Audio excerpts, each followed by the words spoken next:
bases dropped on Soccer's morning show. Soccer Down Here. It is 9:06 because once again I kept Jarrett talking about other things instead of actually getting into the show this morning. So John here, Jarrett there. Cavalcade of Stars officially starts this morning as we get ready for opening weekend in Major League Soccer. Allegedly, if technology permits, and Jarrett has driven this road before, so he has vouched for the flatness and the technologically advancedness of the particular roads that Kevin Egan may be taking from Ottawa after last night's Monday Night Raw. And Kevin Egan allegedly, possibly, probably, maybe joining us at 10 o'clock, at 9:30. Sorry, Bart Keeler joining us at 10 o'clock from the SoccerForUS POD to discuss SheBelieves, to discuss Canada and equity. And Bart even mentioned some rumors. So we can get into that at 10 o'clock. So that's today. Later today on the network, 4 and 6. It is the games of the week from McIntosh. McIntosh and Dalton. The boys kick things off at 4 here on the network. And it is McIntosh and Pacelli at 6 with the girls. Jason will have the call for the boys. I will have the call for the girls. It'll be great to be with our friends at McIntosh and do the games of the week there presented by our friends at Kaiser Permanente. Tomorrow, Glenn Crooks will be joining us right off jump at 9:05. He'll be batting leadoff to discuss NYCFC and anything else on his mind, maybe some Georgia football. We've also got the thing at we have the big event with Garth Lagerway at Wild Leap in the afternoon. That'll be fun. Thursday is shaping up to be incredibly crazy at the moment. Lucas Panzica from 104.5 The Zone in Nashville will be on right off the top at 9:05 before he has to jump on to the morning show, to the midday show. He'll be discussing Nashville and anything on his mind. Glenn Davis will be joining us at 9:30 Thursday morning. Golden Ticket possibly gets activated at 10 o'clock. Keep an eye on that. And then we are still efforting a couple of other guests for Thursday. Friday is the Friday free-for-all, and we get to go through all of the games and everything. So, it is going to be a very, very busy week. Beyond Goals joining us at 9:30. So, Jared, I think the week's pretty full. What do you think? I'd say so. It makes sense. We're in the lead up to the start of the season. It should be busy. It should be full. It should be chaotic. That's fine. Don't worry about it. Don't think too hard on it. Yeah, Friday free-for-all at 10 o'clock on Friday morning. We might even have some more guests dropping in there. Who knows? So that's where we are. Opening kickoff. Brought to us by our friends at Kickoff Coffee, kickoffcoffeeco.com. And here is the QR code for those of you who are watching on Twitch. And once again, remember, you use the QR code there. Then you use the code SoccerDownHere15.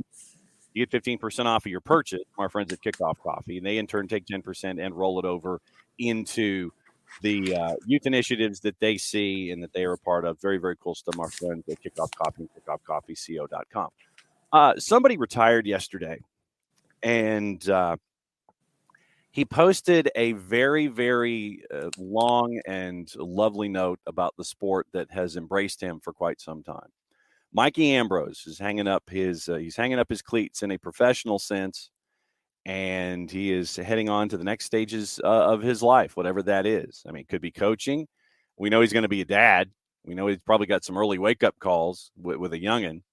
And so Mikey Ambrose hangs it up yesterday. We forgot to talk about that, so I figured we would have that, Jared, as opening kickoff this morning. Mikey Ambrose, when I mention Mikey, what comes to mind for you with his time with Atlanta United? Honestly, 2018, where he was one of a number of players who had to step in tough times. You had injuries. You go back to 2018. We would talk to Rick Garza about it. That he has the injury in Minnesota, I believe, where he messes up his shoulder, and Mikey Ambrose has to step in and do some work. Atlanta United legend Chris McCann also had to step in and do work in that season until the San Jose game, where it kind of just the fuel kind of ran out of that magic jet. But Mikey was valuable in that sense. And there's the game at Mercedes-Benz Stadium against Orlando where he was great. Made at least one big defensive play. I remember at the goal mouth, keeping the ball out. It did exactly what you wanted and what you needed in a team like that in that season where it did feel magical. And in hindsight, of course it did because you won the cup. Yes.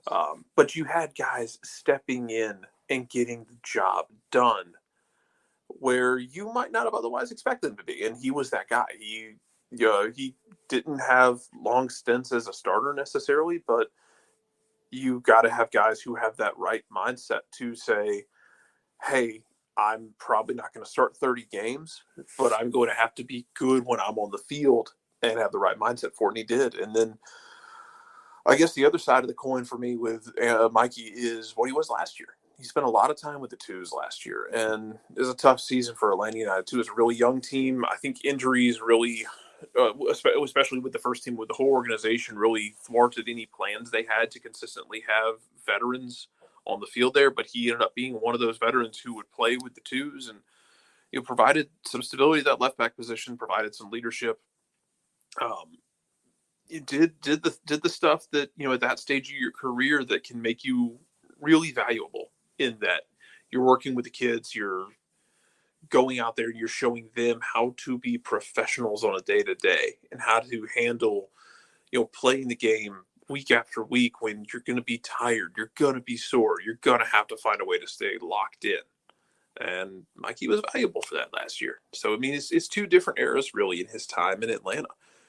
But hopefully he's able to just enjoy life now. I believe he's got a little one now as well, and he does. Yeah, so go be a dad. And you know what that's all about with a youngin, or an early youngin. Yeah, we're actually having an argument in the Discord this morning because Ricky had to drop his kid off at daycare or preschool for the first time. Yeah, and the first time is weird, and you're like, "Are you good? Is everything gonna be okay?" Yeah, but like the second week, they don't even acknowledge you when they get out of the car. I got to drop my daughter off at kindergarten every day, and I don't even get the teacher has to like say, "You gonna say goodbye?" And she'll be like, "Oh, I guess, yeah, bye. Yeah, see you in a couple hours. Yeah, whatever. We'll see you at 3:00. Whatever. Yeah, eventually they're just you don't matter, and that's fine. They have their entire world at school, and it's fun. But yeah, hopefully Mikey's able to go enjoy doing that and go enjoy whatever ventures he goes into next. Whether that's associated with the sport or not. But good for Mikey. It's a solid career that I think any of us would give an arm for, to be able to play professionally, to be on a championship team at some point, to travel around. To see different cities and to do what you love professionally and get paid for it. Yep. And so a couple of comments on Mikey. The OG, remember, there's a Boy Scout. Boy Scout is what triggers in the OG's mind about Mikey, and Will is a glue guy for Mikey Ambrose. Definitely that. So Mikey Ambrose hanging up his cleats for Atlanta United. Good morning, everybody. I know that everybody's trying to figure out how to download the season pass, Coco, the PSA to all T-Mobile customers. Check your T-Mobile Tuesday apps. MLS season pass, free for a year. Morning, Will. Comments on Miguel Berry coming up in just a sec because, we finished up opening kickoff and I didn't do the tag. There's your QR code once again. Thanks to our friends at Kickoff Coffee, kickoffcoffeeco.com. Kickoff Coffee CO, Instagram, Facebook, and the Twitters. Don't forget to use the code SoccerDownHere15. You get 15% off of any purchase, and then they in turn take 10% reinvested into the youth programs and youth initiatives. Very, very cool stuff from our friends at Kickoff Coffee and kickoffcoffeeco.com. Thoughts on Miguel Berry, Sam is asking. In his opinion, he doesn't hate it. Good depth. Hopefully he can regain the confidence and start scoring more. I don't fault him on his time at DC because it's DC and it was all bad. I think that's kind of the conventional wisdom. Yeah, that's kind of where we were yesterday with it is, you're not, you don't know who exactly you're getting. Are you getting the guy who at the end of 2021 was nails for Columbus coming off the bench, being that striking option they needed? DC's tough to gauge just because DC was such a mess last year. And I mean, like we talked about this a little yesterday that I don't even know what to expect out of DC this year. They're going to be young. They might not necessarily be good, at times. They might have stretches where they look good. They might have more stretches where they don't look good. Yes. But there's going to be a lot of, they're going to be a lot of getting their lumps this year with young players trying to figure things out.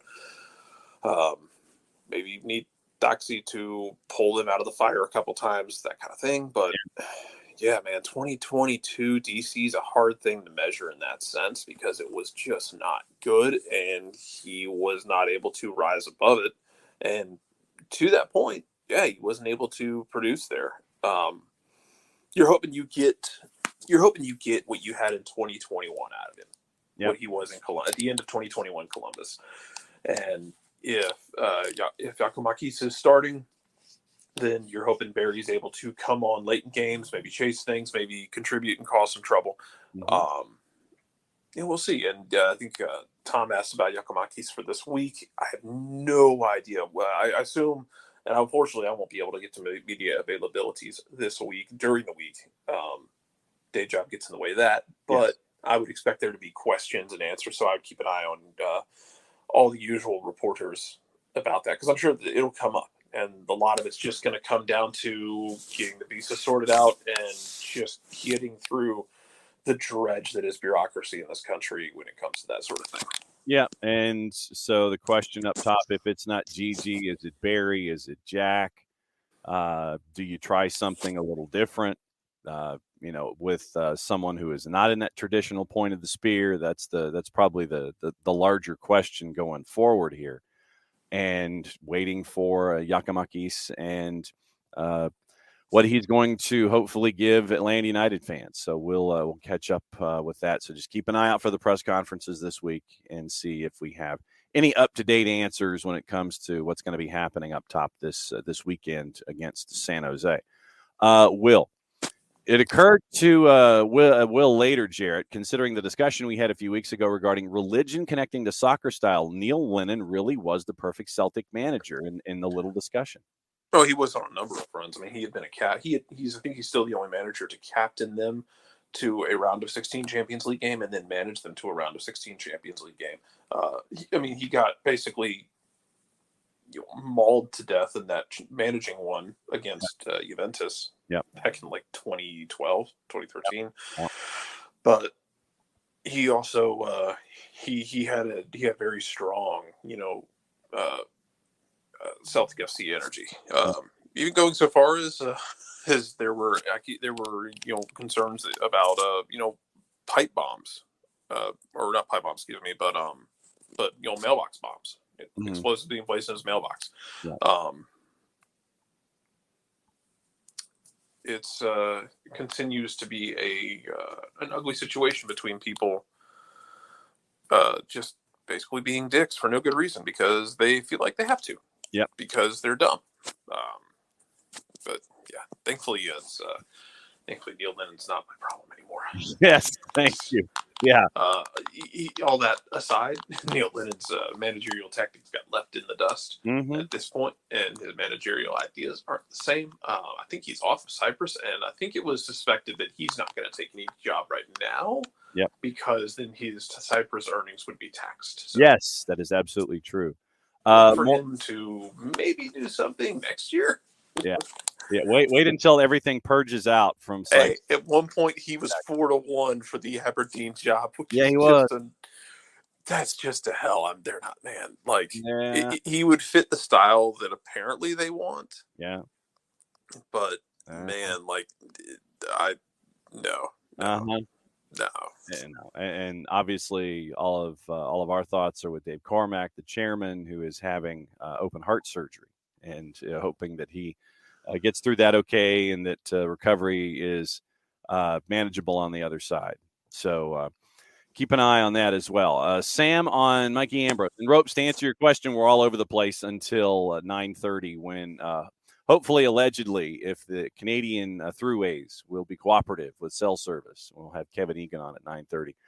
Sam Williamson, underappreciated techers for Mikey Ambrose. So, to answer your current question, Sam, Stephen Glass is at Memphis 901 in USL. Yep. Yeah, Memphis. Who are going to have to sort out their stadium situation here pretty quick. Yes. And, so they're looking to build their own barn. then we'll figure that out.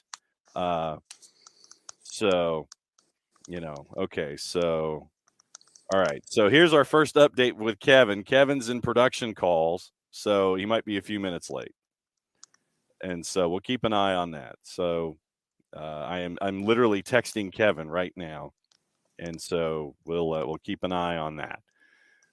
So all right, so Will, when it comes to folks, remember Salzizo. He remembers.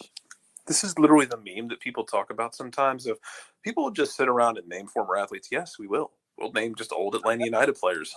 Yeah. Hey, y'all remember Salzizo? Yeah. Well, I mean, Will goes after Jacob Peterson and Tyrone Mears for 2017 good memories. Great off the bench when healthy, and a giant looping header in Philly for Mears. I remember that one. The funniest goal, just because you go back and watch that goal in Philadelphia where Tyrone Mears ties it in like the 89th minute.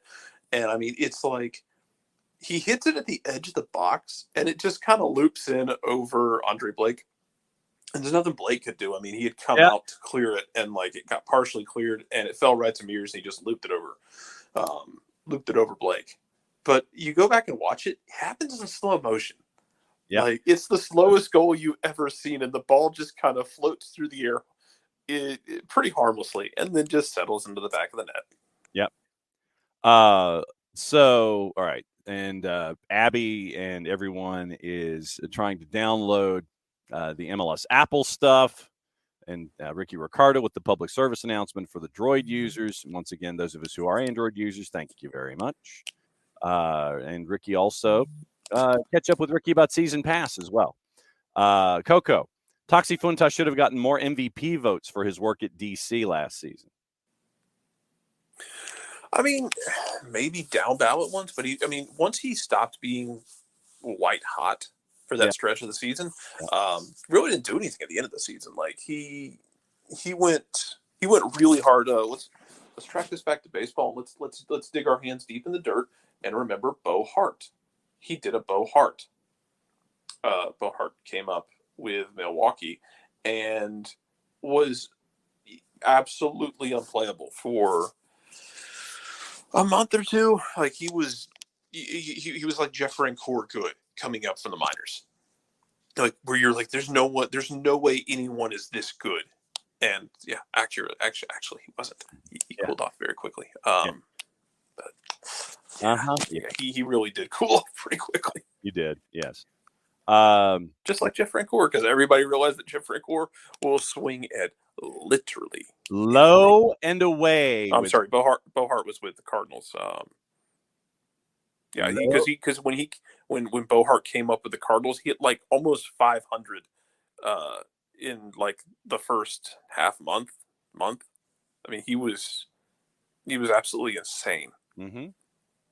Yeah, but the thing about Francoeur, low and away, and Jeff would go fishing for that all day long. Absolutely. Emilio, with the situation up top, as we were discussing Gigi and Barry and what it could look like. I think you know what you have with Conway and Scholl. We're also trying to win stuff. And it's the first match of the year, but once again, we don't know what Machope's health is right now. We haven't gotten any update on that. And so, and Jack is more of the body type that you would have with Gigi anyway. So if you're looking for some kind of a similarity, and what we've seen from Jack this preseason, there have been flashes, and he has helped out defensively, but still he's got to be clinical in front of net. That's the biggest thing with Jackson Conway. That was the thing last year about him, especially early in the season with the twos, was he would get a couple of opportunities, and he might get one a game, especially on the road against tough teams, and he wasn't putting that one a game away. And it's tough. It's really, because you're asking guys to be almost perfect in their clinical chances, but when you play that way, you might not generate a ton, so you have to put them away. And he struggled with that early in the season. I thought he was better as the season went along. Like anyone else in the world, he used Charleston as his get-right game. Anytime they played Connor Casey's Charleston Battery, because Connor Casey's Charleston Battery were an abomination. It's just really bad. Yeah. That point aside, like he he was inconsistent for the most part. He still is an absolute horse of a human being and could be really good. Yeah. But it's going to be tough to see how it sticks. Also, yes, today's Happy Mardi Gras. Yes. Tomorrow is Ash Wednesday, where you can atone for whatever the hell you do today. Uh-huh. Yeah. Mm-hmm. It very much reminds me I need to go grab a king cake and take it into the office. There you go. Coco wants to know when MLS Next Pro season starts. End of March. So we've got about another month. The Twos have started their preseason workouts and friendlies. And so got a lot of those. Looks like it's the end of March. No schedule has come out yet, but the Twos will be playing at the Fraction this year. That much we do know. So no, we'll keep an eye on that. Abby, public service announcement. Don't forget, the Wild Lake Gathering and our friends at the Flood Project putting that one together. Garth Lagerway is going to get their free tickets. Bring socks. You go to click on the Eventbrite link. Either copy paste, go here in the Twitch pitch, or go to the Flood Project on Facebook, and you can click and go, and we'll be able to see a lot of you there. David Ropes was asking about opening kickoff, and opening kickoff was Mikey Ambrose. It was a single subject. Come on now. Come on, David. It was a single subject this morning. But yes, we are on subject number 5. In public service by Abby, once again, for fans of the Twos. Schedule released on the 28th, so a week from today. Season tickets info soon after. Heard they really tried not to have conflicts with the first team, but there will be a few. Only one Wednesday game, most games Friday, Saturday, Sunday. So we'll keep an eye on that. And for two, I think it was David's point about, if you're going to bring somebody back from DC, bring back Emil Assad. Emil Assad is currently at Universidad Católica in Chile. Yes. He is no longer in DC.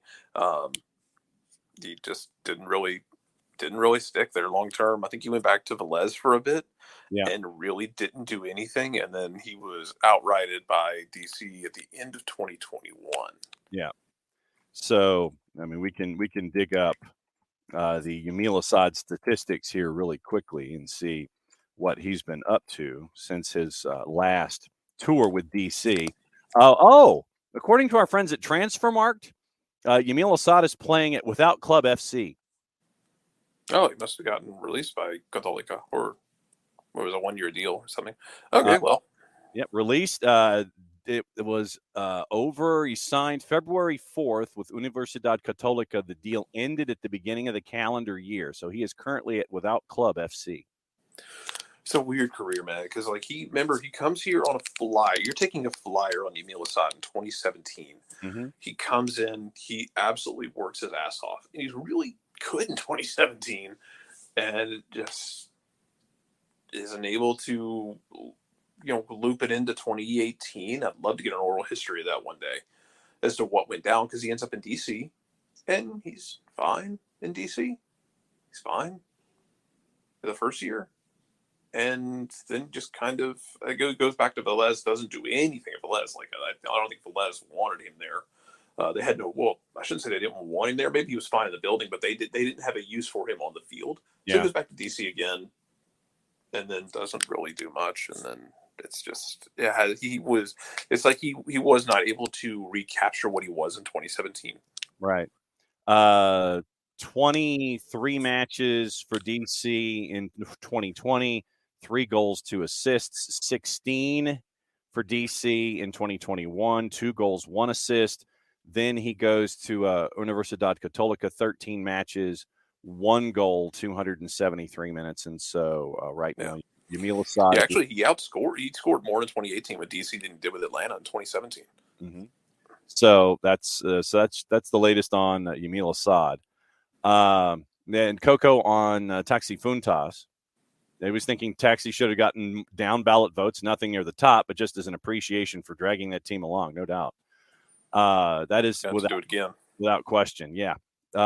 Will, random thought, and once again, that's kind of where we are as we get ready for Wall Pass Wednesday. It's just Tuesday thoughts. Everything's out here. The random thought: the sound of the ball off Shohei Ohtani's bat is different. Yes, and he's stuck with the Angels and their owner.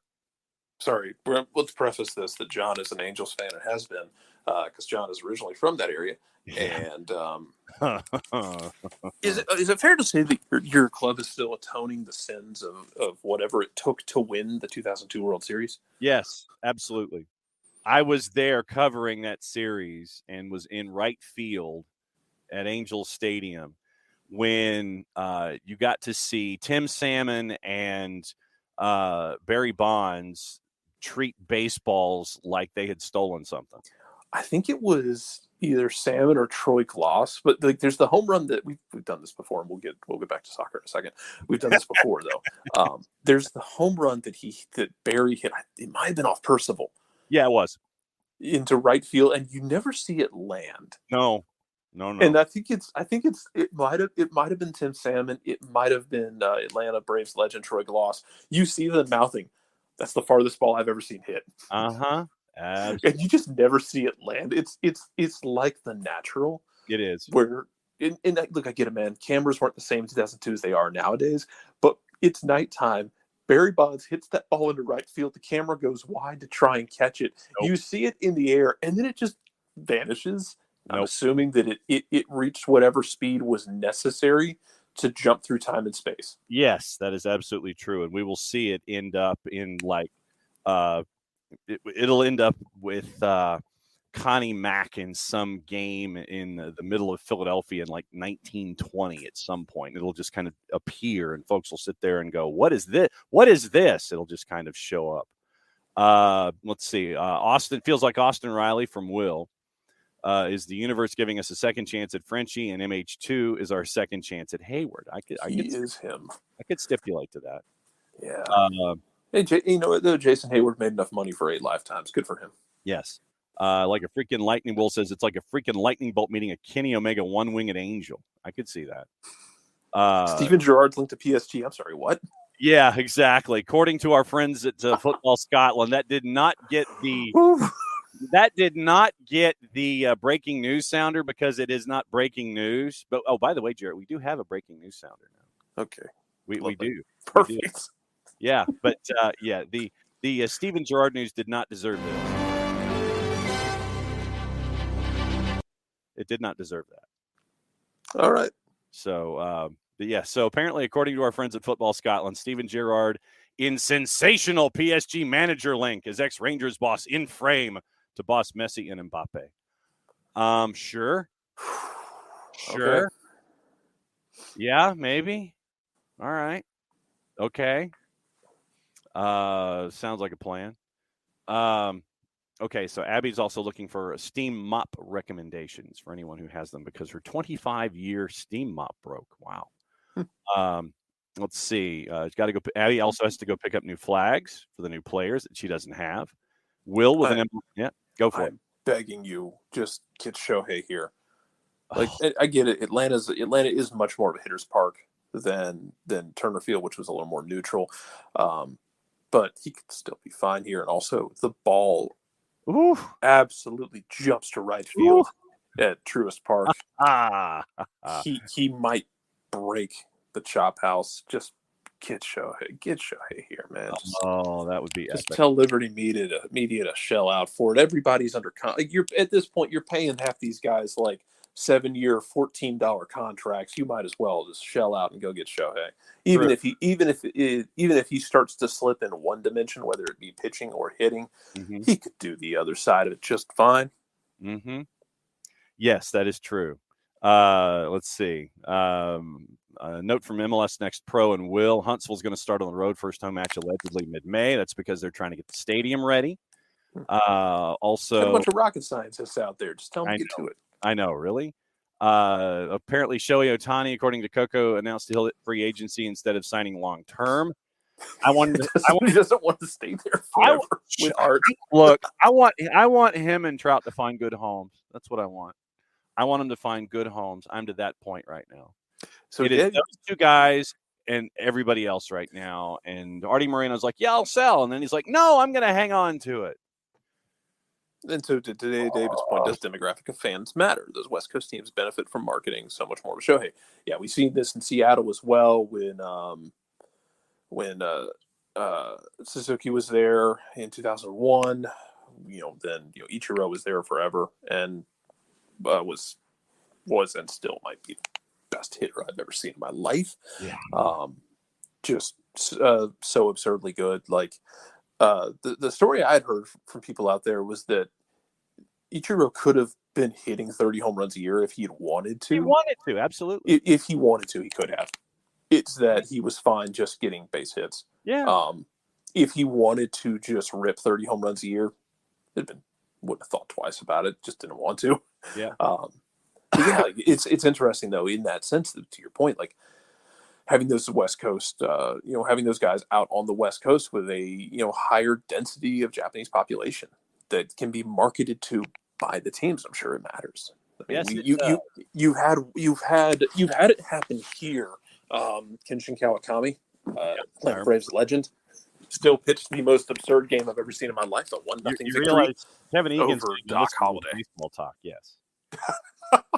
So, all right. So, hopefully, as we bring Kevin Egan in, there's the sound of the car. What's up, fellas? How are you? Kevin Egan has joined the party on MLS Prep Week. Where are you, sir, by the way? I'm in the middle of nowhere, Canada, to be honest. I'm on the way from Ottawa to Montreal for a flight out of Montreal. I've done that drive before. There's nothing there. Nothing. No, but the people are lovely, Oh yeah. It's been fun. The crowds, we had Elimination Chamber for WWE on Saturday night. Yes, you did, sir. And Raw last night. The crowds here were incredible. They really were. Yes. See, now, the question that Jarrett and I have is that we wanted to know if Kevin Patrick was in the car with you going to the airport, or are you driving solo to the airport? We're both here together, yapping away, happy as Larry. Okay. Because we all watched Elimination Chamber, and there were some of us who watched Raw, so we know about the hot crowds that were there in Montreal and Ottawa. So we will save the Elimination Chamber discussion for Kevin Patrick. You can hand him the phone later at the end as we get closer to the top of the hour. All right. So how much studying have you been doing getting ready for opening weekend, Kev? A lot, every chance I get, it's straight back in whenever I get a chance. And that's what it is right now. It's just the opportunities whenever they present themselves. I'm reading a book called Essentialism at the moment, which has been wonderful because this year is going to be nuts. And I'm so stupidly grateful for the opportunities and for the year ahead. And it just means that, using your time to the best of your ability has to be the way forward. And oftentimes, you can actually get more done by doing less once you have priorities. And the priorities, number one, for me are absolutely family, the kids and my wife. And the second is work and making both jobs work. And the three jobs work because I Sirius XM as well. No doubt. Jared Smith, go for it with Kevin Egan.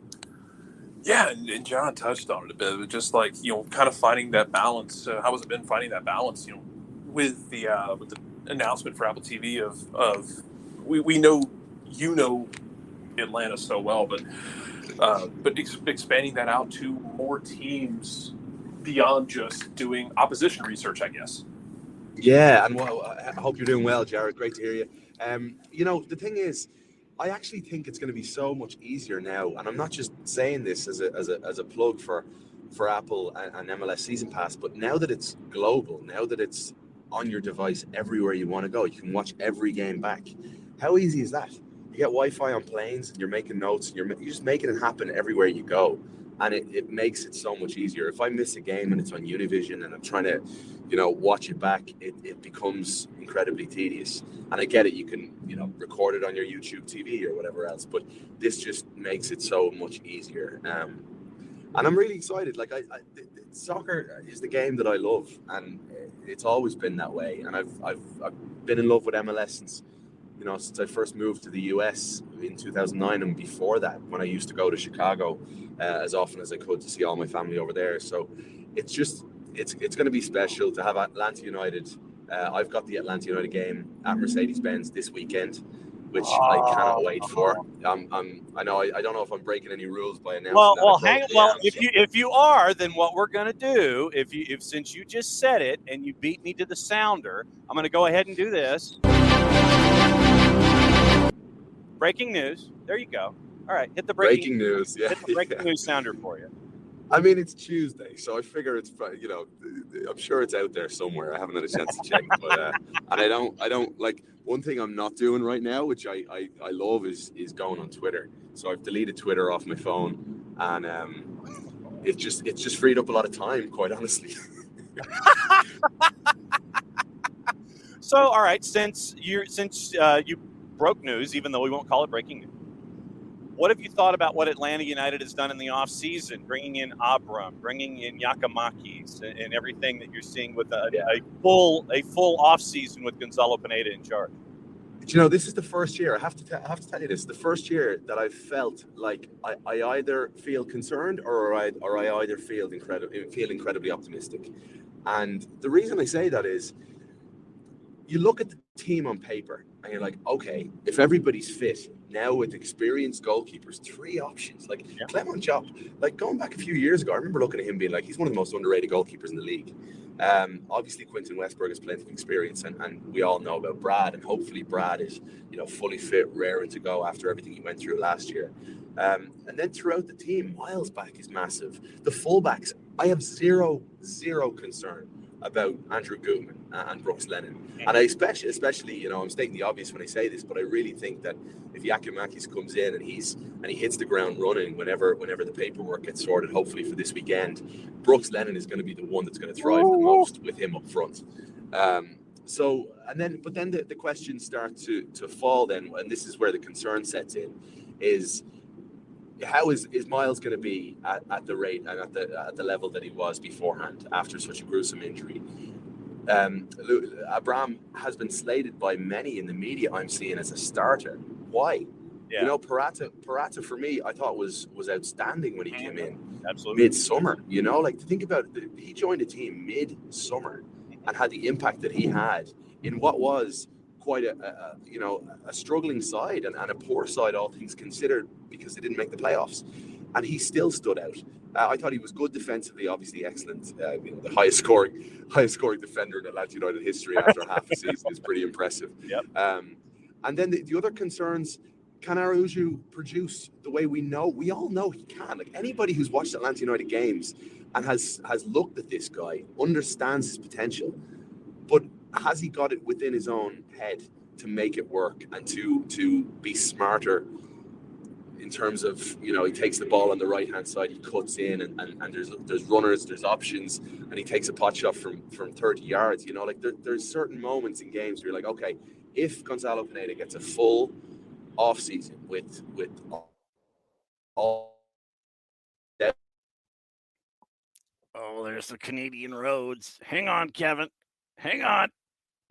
So I'm really excited, but given all that this team went through last year, and it was Gonzalo Pineda's first full season as a head coach, how is he going to respond after that sort of a year last year? And obviously, there's pressure now. This is Atlanta United we're talking about. There should always be pressure, but I know that after last year and during last year, we all nearly had to give the team a little bit of a pass, given the amount of injuries. I mean, I'd spoken to so many people around the league, and a lot of people said I've never seen an injury crisis like this on any team in league history. And it's important that that's recognized, because you're losing the best defender in the league, arguably a US vet in Brad Guzan in goal, and the team captain. Obviously, Joseph then coming back was never the player that he once was after the ACL. So there were a lot of issues, and now you bring in some fresh faces. I'm excited. I'm cautiously excited, because I think last year has us all a little bit wounded in that sense. Yeah. And I'm just intrigued to see what the team looks like. Jared Smith, go for it. You get Brad Guzan back in the fold, you get Miles back in the fold. We talked about those guys. As far as looking at the rest of the team, if you had to just take a shot in the dark, who's that kind of leader, cult figure that's next up? Because we know Brad is getting to the end of his career. Looking at that roster, who would you peg as that next leader? All right, so if you're asking me if I'm in a dressing room, Jared, and there's one guy gonna like throw me up against the wall, get in my head, and have me run through a wall for him, it's Andrew Gutman. I've said this before. I would tie him down to a 10-year contract. I'd have him as a future Atlanta United captain. I think he's got all those intangibles. I think he's an incredibly good player. He is. If you're watching Atlanta United games like we all are, you understand that he's one of the best left backs in the league. And I said this last year with Jason. Like, he should be consideration for the US men's national team. No I doubt. don't see a huge upgrade in Anthony Robinson. I really don't. So I think it's Andrew Gutman for me. Because I've often worried about the defense with Atlanta United and personalities. You take out Brad, and all of a sudden that team becomes very quiet. Mm-hmm. In midfield, Osetu, Ibarra, Sosa's a talker, but not as much as Gutman is. And Gutman has this unbelievable ability to ignite a fire underneath all the fans inside Mercedes-Benz Stadium, which is such a rare trait these days. Oftentimes, the players are trained to be media professionals now, and sometimes that trait is missing. And Gutman has it, and he has it in spades. And I know he can be that player, and he can be that talisman. And going forward, I think he found a little bit of confidence last year in scoring goals in back-to-back games and becoming more of a threat in behind. I really felt that he found a new level of confidence going forward. I used to cover Big Ten soccer, and Gutman, when he played for Indiana, was exceptional at going forward. Yet I think playing under different systems, Cincinnati, you're kind of beaten down. You back-to-back wooden spoons, and he's part of a team that's doing an awful lot of defending and being pegged back. And at the New York Red Bulls, you're told to kick it and chase. So for Gutman, I think now he has stability. He feels he's wanted, and I feel he can step up, and he's a future Atlanta United captain. All right, Twitch Pitch has a couple of questions, Kev, and we're probably going to tackle them both in the final 10 minutes that we have here. You can choose which one you want to talk about first. What you think about the midfield, or what you think about Joseph heading to Inter Miami? Let's go with the midfield, because that is where right now I'm not concerned. I'm just intrigued. I have said, and I've come under criticism for this with some of the Atlanta United shows. I remember speaking with Sam Jones, and Joe Patrick, and I'd said that for me, Osetu is I think he's maybe the most talented player on the roster, and they were like nearly laughing at me. And I really do think in terms of just talent alone, like technique, Osetu is like really, really talented, yet it hasn't translated into consistent performances and consistent fitness, quite honestly, on the pitch. There's something there. There's something really special there. This was a player who was part of an Atletico Paranaense side that won the Copa Sudamericana. He received an awful lot of minutes in midfield. Everyone's talking about Bruno Guimaraes now, who's a fan favorite at Newcastle. Well, he's Osetu's best friend, and they were side by side in that midfield with Luchi Gonzalez. Luchi Gonzalez, do you hear me? Oh my God, that's ahead of this weekend. Lucho Gonzalez, back in who had 52 appearances for Argentina. Like that was a side that was a really good team in Brazil, and Matheus Osetu was signed, by Atlanta United for a reason. And I think he's so talented, but I want to see it on the field now. And I think you'll agree with me on this, that he's the type of player you nearly want to see him like burst someone in a tackle and like get fired up.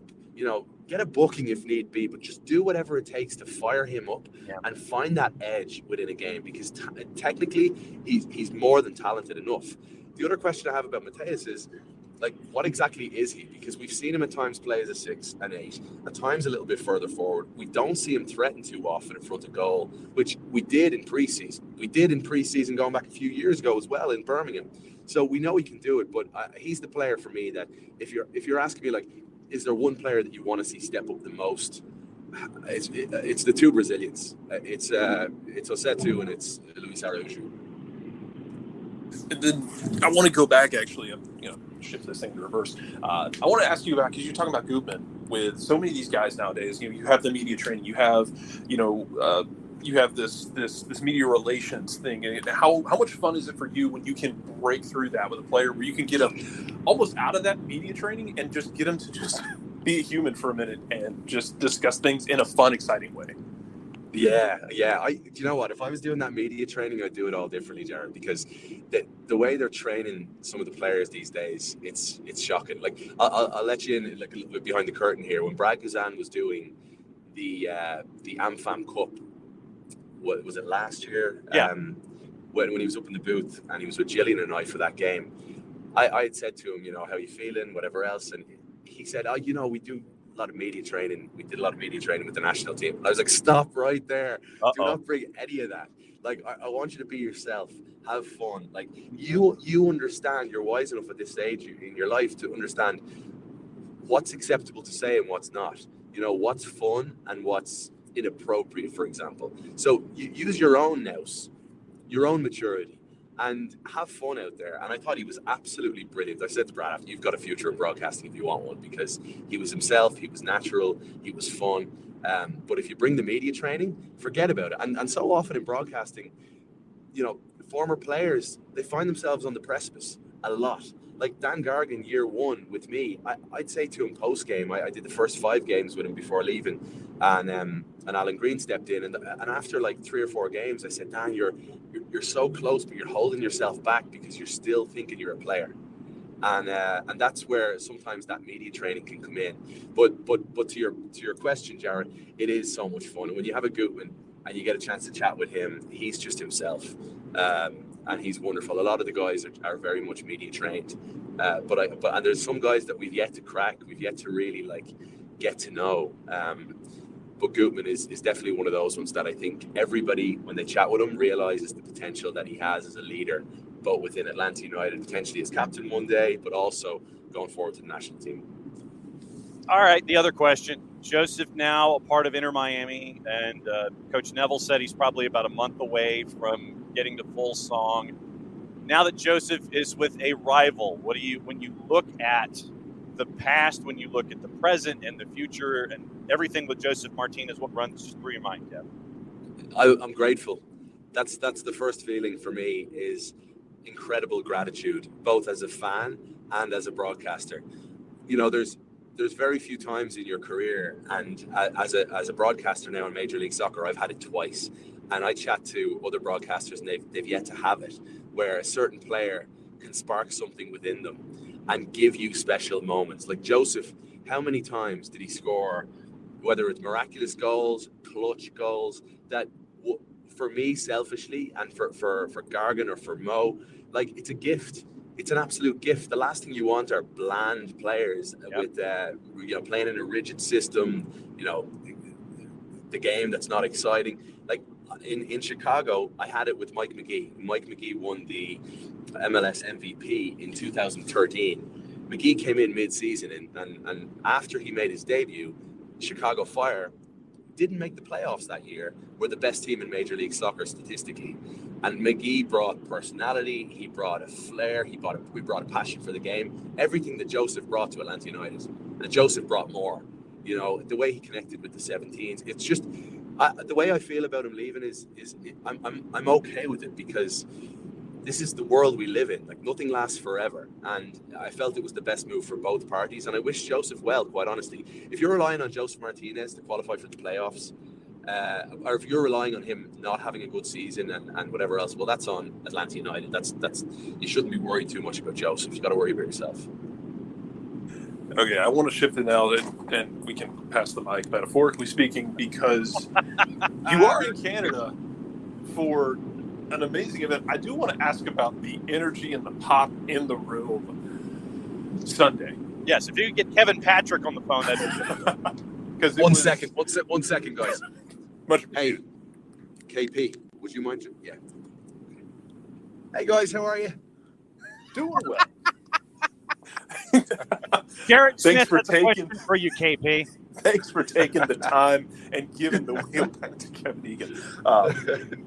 I want to ask about just the energy and the pop in that room, because we were watching the Elimination Chamber Sunday night, and we had like a green room messaging that we have between all of us, and it was just all capital letters, all random screaming onomatopoeias left and right. I want to ask is the energy in that room. It seemed like the whole arena was about to collapse on itself. Yeah, it was so emotional actually, being there and knowing, Sami Zayn, Remy, behind the scenes, and what a great guy he is. And I don't know him overly well at all, but I know he's an incredible human being. And to see like his family there, Kevin Owens had his family there, and to be in Montreal for such a big event, it was so cool. To revel in the euphoria of it all was really cool in that moment. And I think what they produced was Oscar worthy again. It was. And that's something I'm figuring out. As everybody knows, I wasn't the biggest WWE fan at all years ago, and so I'm learning so much every single week, and I'm loving it. I'm really loving it, and to see how the stories were told, to learn from a guy like Michael Cole on the mic, but to watch two characters, in Roman Reigns, whose name is Joe, and Sami Zayn, Joe from Pensacola. In the ring, and not even just having a moment where for close to 5 minutes they didn't even speak. Nope. And Montreal took over. And really cool moment.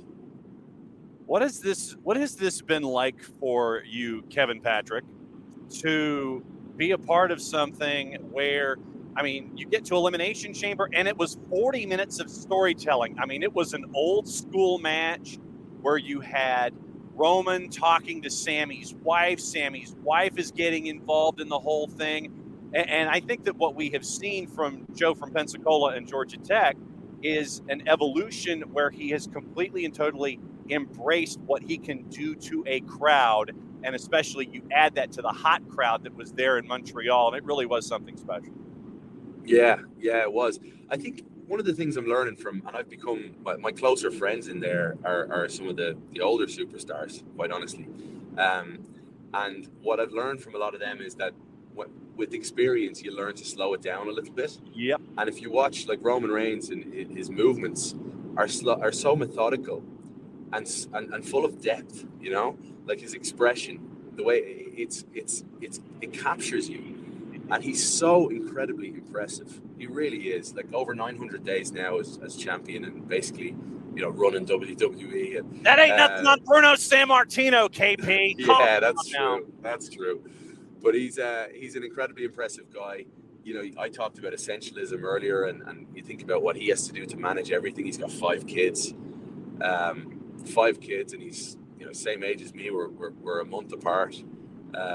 He's 37, so I can't imagine, with all his duties that he has to take care of for work and 5 kids and everything. He's just an incredibly impressive guy and character. And Roman Reigns has been so utterly dominant. The Bloodline story is just stupidly good. The way it organically developed with Sami Zayn initially, coming off the conspiracy theories in the match with Johnny Knoxville at WrestleMania, to then try and inject himself into the Bloodline, and then being accepted and on the verge of losing the honorary tag to become Sami Uso, and then for this to happen, and the way it played out last night with Kevin Owens. Let's see where this goes ahead of WrestleMania. Yeah. Well, KP, if you could hand the phone back to Kevin Egan, that'd be great. No problem. All right. Hey, John. All right. Well, Kev, if both of the Kevs could be safe in traveling back home, and thank you for hanging out with us on the road and on the drive. Hopefully we kept you awake getting to the airport. You absolutely did. You absolutely did. It's been a pleasure, guys. I'm looking forward to a great season, and I'm going to be calling things 50-50 and down the middle this year, which should be fun. Well, as you know, you have golden ticket status here on the Soccer's Morning Show, where if you want to crash at any time, text me, and you can crash, and you can come in and party, and we will have some fun all season long. Just be safe getting home. We'll see you this weekend, my friend. Love it. What's the predictions then, John and Jared? Pain. No, I'm gonna go. I'll go with the driving slipper lock of the week and go Atlanta United 2-1. Give me Atlanta United 4-3. Atlanta and San Jose have played 3 times, and all 3 of those games have been blackout drunk. They've yet to play a normal game together. Give me 4-3. Yeah.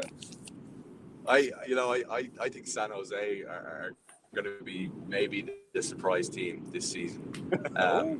Okay. You know, I really do, and that's what if you're an Atlanta United fan, that would, you know, that would concern you, right? Like I think Luchi Gonzalez is underrated as a coach.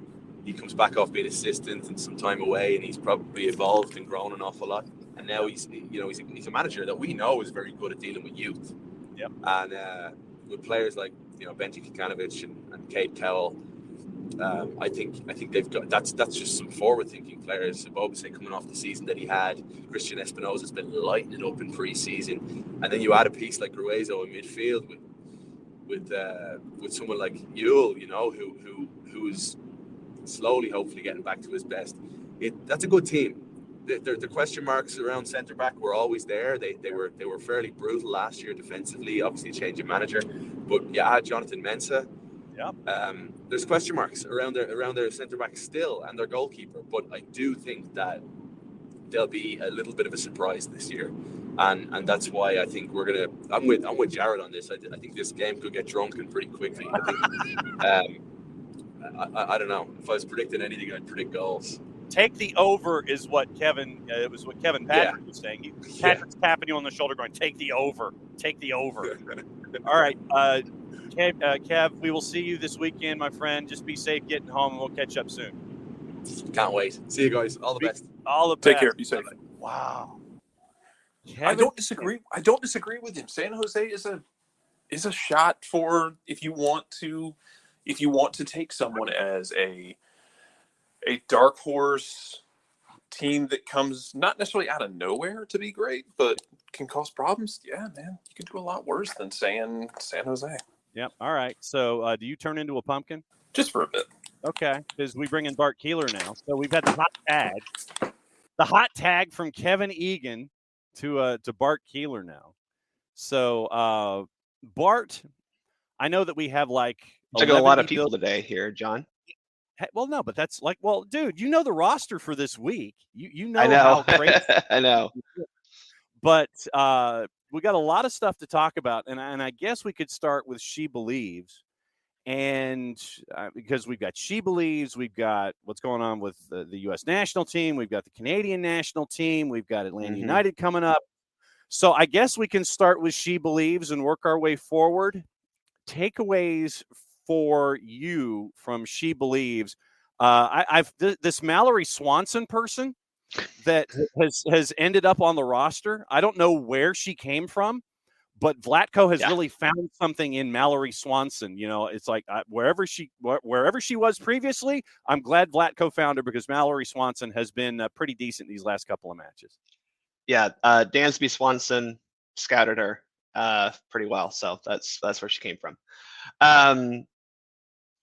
Yeah, I think my biggest takeaway is reassurance that we have legitimate game-changing players in our front line, like players that no other team has or B can cope with, right? If we can get them in space, they will cause problems for a lot of teams, and that is a plus, right? That's something that if you're going into a tournament and as we saw against Japan, you're a little bit under pressure, you're not able to fully build out of the back very well, which there were reasons for that I fully blame Vlatko for, but they weren't necessarily tactical. They were personnel issues. But being able to just very quickly go from defense to the forward line with one little ball over top and then a quick pass through to score a goal, that'll help you when a game isn't maybe going your way. And that's the big takeaway specifically from that Japan match. I think from the Canada match, it's kind of a continuation that we've seen from this team, this US team for a while. And it's that against really good teams, we're able to press them high up the field, create turnovers, and create scoring opportunities from those. Obviously, there's a lot of qualifications and I don't want to say excuses, but excuses, if you will, around that Canada team. But you know, the U.S. women had to deal with that back in October, and no one gave them a whole lot of leeway with their performances against England and Spain. So I think that you have 2 games against 2 top teams. You have not conceded a goal, and you scored 3. That's a plus. After the match, Mallory Swanson said, quote, "I just think the level needs to be higher." Where would you agree with that? I do, because I think the issue right now is that the Canada game was good. The first 20 minutes were very high intensity. Obviously, you got a couple goals out of that. You created a lot of turnovers from Canada. The second half kind of just fell off. I think that's also just the nature, unfortunately, of some of these SheBelieves matches where we were up 2-0 at halftime. Again, we knew Canada wasn't super interested in playing that game. Our team will take that opportunity to not have to be as physically drained after the match. I mean, we still created opportunities. Ashley Hatch missed a few. But, I think that is valid. I think that Japan match, yes, it needed to be better. Absolutely. I'm concerned where you look at the fact that you had Christy Mewis, Sofia Huerta, Lindsay Horan, and Emily Fox. That kind of combo of 4 was very stifled in the back, right? Japan was pressing them very high. There were a lot of bad touches, a lot of missed passes. That for sure needed to be better. Obviously, I think the easiest solution there is you don't play Christy Mewis in the defensive midfielder role. That's just, I don't know why Vlatko keeps trying that. That's not her position. That's not where she needs to play. Of all the things that Vlatko has done that infuriate a lot of people, the one that infuriates me the most is why we're trying to people who are not defensive midfielders at the defensive midfield role, just so that they can have an excuse to be on this roster. And that's really annoying. It's really bugging me from Vlatko, because in WSL there are players who can play the defensive midfield role. He's tried them. Sam Coffey, we have Jalen Howell, Savannah DeMello, DeMello. There are players in the league that can play that 6th position, and he just hasn't given he is not investing the time into them that he has players who are not defensive midfielders for some reason. And so that Japan match for the first 60 minutes was kind of a waste, because we're playing with a woman at that position who I don't know why she's there and if she should ever be there again. Granted, we got the win, so that's a plus, but it was really bad, and I really do think that Christy Mewis was, as good as she is on the ball and making passes, she's not good as a defensive midfielder, and that position is just so much different than an attacking midfielder or anywhere else on the field. The question from Will, or the thought from Will, is that he worries the team is playing hero ball. I'm guessing lobbing it forward and just trying to sit there and it's like, hey. Well, no, I mean, yeah, you saw that against Japan because we were forced back and we were unable to build out of the back. So hero ball happened against Japan because we didn't really have any other options. But we still, once we broke out of Japan's press, we were trying to create good offensive opportunities. But also, kind of that's how these players up front play. I mean, Mal Swanson carries the Chicago Red Stars throughout much of their season. Lynn Williams is able to take players on and beat them 1v1. Alex Morgan is fantastic as well in that. So, I don't know if necessarily I would call it hero ball. I think it's a little bit more NBA isolation ball.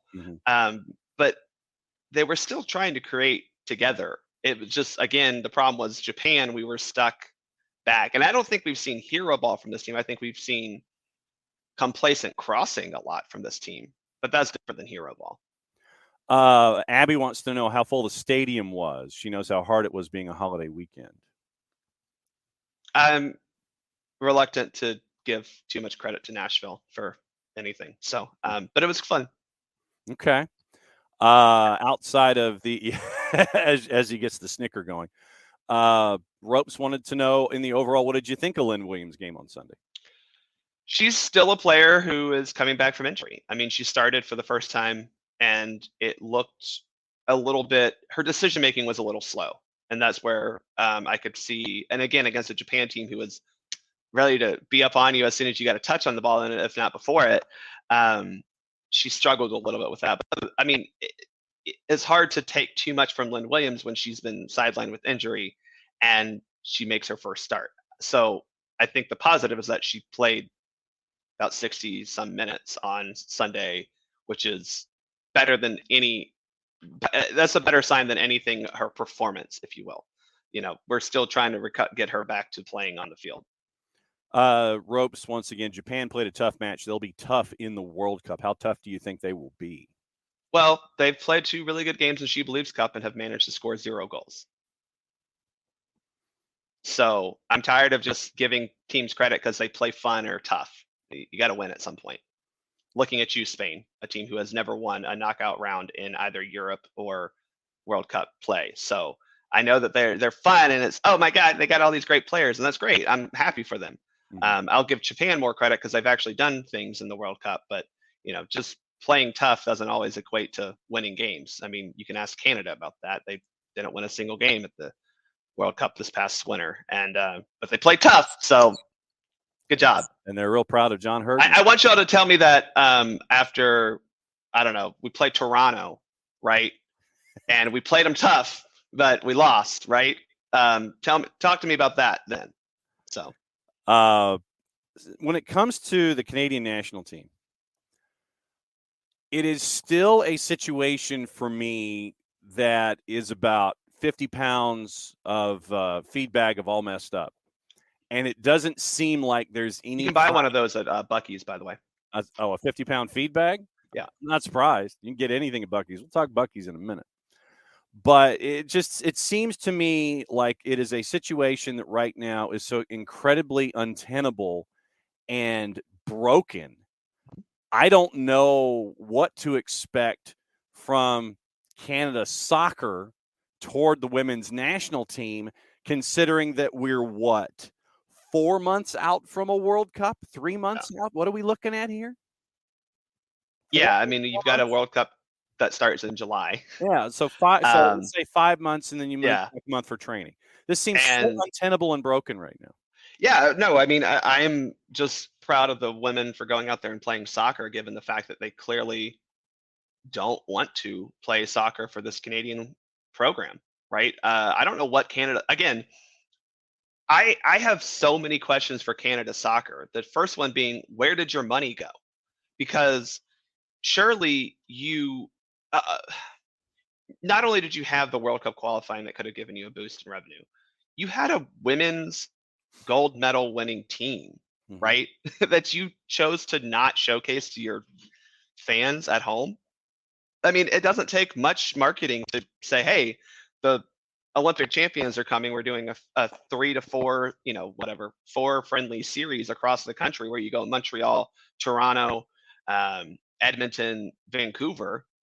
You could get 20,000 people in Edmonton and Vancouver if you do it right. And they just don't. And that's the problem here, right? It's like, it doesn't seem like Canada Soccer is actually putting effort into being a soccer organization. And I just don't understand how, because it's not just the women's national team, right? Like, they are clearly the ones that are dealing with the biggest problems with Canada Soccer. But again, we saw this last summer with the men's national team, and we don't know that that's necessarily been resolved very well, because Canada Soccer is still in negotiations with both player agencies, right? Like, I don't know what they're doing up there to just not pay people, but it's been going on for a couple of years now, and it's just very clear that they're dealing with a lot of issues that US Soccer was dealing with, but they seem US Soccer was dealing with back in maybe the early 90s, right? When all of a sudden we got handed a World Cup and we're trying to figure out how to be a professional organization. But it's 2023, Canada Soccer should be way past that. It's very disappointing. You look at the quotes from Bev Priestman and the players after matches, and Bev Priestman says, this isn't fixed overnight, so we've got to push through. We've got to use this tournament for what's in front of us. We can't roll over, and nor will this group roll over. I think we've got to turn it around, and this was before getting ready for that second match. I think we've got to turn it around now, be fresh-faced and ready to go in game 2, because there's probably 5 games before a World Cup right now, and that's a difficult position that they're in. Opens July 20, and you have 2 windows in advance in April and July right before the tournament. So that's where you are, and the Canadian women will be in a legal position to go on strike in the April window.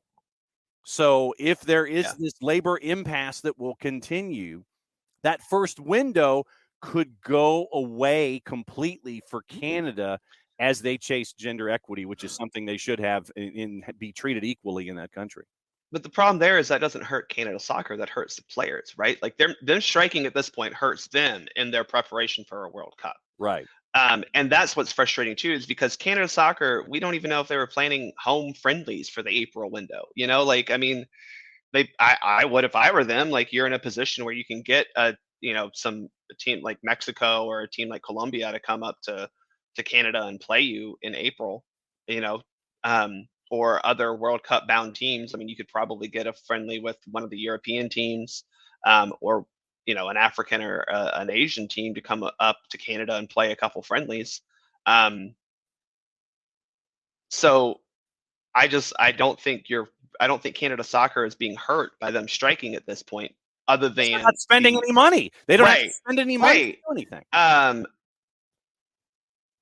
it's just like, it doesn't really help the women's team to not play right now, because they've got a World Cup in July. They've got 5 months before they kick off, less than 5 months now, before they kick off against, in a group that I think they could easily get out of, I don't want to say easily. Yeah, easily. I think they should get out of that group. I don't know if they'll win it, but they should get out of that group. It's frustrating for them, because, again, any action they take right now will only hinder their performance at the World Cup. It won't actually hurt Canada soccer.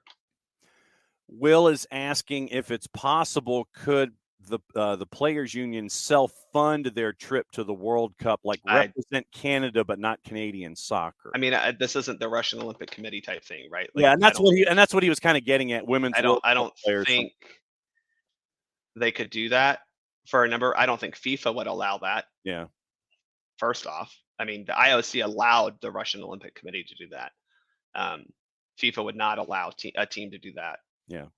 And fund it. I mean, you saw from their statement, they barely have the money to pursue legal fees, let alone pay for trips to. I'm looking at trying to book flights to New Zealand right now, and they're not cheap. So imagine doing that for, 30 players and personnel. It's not going to happen. Because if I remember correctly, in Orlando, they flew coach. And they were supposed to have rooms for themselves in Orlando, but they ended up having multiple players in hotel rooms, if I remember correctly. Does that sound familiar? Yeah, I think that was one of the things. Which, I mean, to be fair, if that's a concession of like, hey, you've got a roommate, I still think that's something that like the players will acquiesce to, as long as the hotel is still good and they're getting paid for playing. You know what I'm saying? Yeah. I mean, it's not ideal, but like, I think at this point, even the Canadian players are like, we understand that there are certain things that maybe we can't do now. But again, have they been paid a dime since the start of 2022? We don't know that answer. Yeah. That is more important than just about anything else. But as we talked about earlier, there are massive discrepancies between how the men's team has been financially supported and the women's team, and that's a problem. Yeah. Will once again says it's a race to the bottom for the most dysfunctional soccer governing body in CONCACAF. We got some breaking news, John. Oh, we do? Can talk about that real quick if you want. Yeah, sure. Hang on. Let me see if the levels are appropriate to where I'm not blowing people out, because I know how this happens. So, all right, here we go. Breaking news, part 2. Miguel Berry has been added to the attack for Atlanta United. We have acquired him from DC United, and I'm sure everyone is super excited about this. Officially official. Yeah, we talked about Miguel Berry over the last couple of days when Stephen Goff first reported it. Looks like it's $250,000 in AM. Yes, we went over the numbers in DC. We also went over the numbers the previous year when he was in Columbus. And so I know that folks are probably looking for something in the middle to help out up top. And so we'll see where Miguel's fitness is. We'll see if he's going to be and how active he could be this weekend if he's available for selection. But Miguel Berry has been added to the Atlanta United roster for 2023. So look, I just want to start this right now. Like, I think this is a perfectly acceptable signing to get a backup striker. Yeah, it's a backup striker, and you're hoping for. I mean, this, if you're looking for maybe Dom Dwyer type numbers, something like that, where he gets maybe 5 goals over the span of a season or something like that. You're looking for that kind of output. This isn't someone that you're looking to chase Golden Boot for. No, and again, I think that when you look at 150 base, that's nothing for a backup striker. That really isn't a lot at all. And if you're saying, oh well, it could be up to 100 in incentives. Well, if he hits those, I'm going to assume that that's good for also Atlanta United. That probably means we're in the playoffs, right? Yeah. I think obviously this is not the guy. He may, to be fair, he may start Saturday. I don't know. Yeah. We don't know what Georgios's we don't status is. Yeah, we don't know GC, and so they're But it's very clear, and this is the unfortunate reality that it just is very clear that the club doesn't fully believe in Jackson Conway right now. You saw Machop Chol getting starts at the striker position during the latter part of preseason. And that's just sad because, you were kind of hoping that Jackson as a homegrown could fill at least the backup striker role. And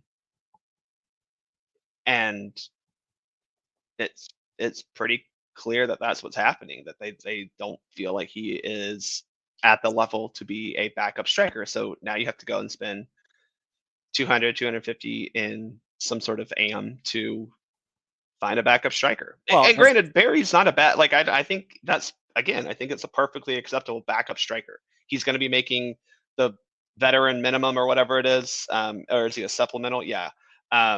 That's perfect. That's not affecting your salary budget much at all. That's great. Yeah. And I think what this does also is this reinforces to Jackson Conway, okay, you've got competition now. And you had competition with Machop coming in from someone who can play multiple positions with Machop Chol. We've seen him on the left in Chattanooga, saw him in the middle at points during the preseason. And we don't know his injury status. Jarrett and I talked about this in hour number 1. You don't know if Machop had to leave the match against Toluca. You don't know what his injury status is. So this gets you protection on one end and competition, once again, experienced competition in Major League Soccer on the other end for Jackson Conway for that backup striker position. So this is once again, waving a flag and going, okay, okay, Jack, it's time. You gotta show what you're made of. Well, I mean, that's the positive way to look at it, John, for sure.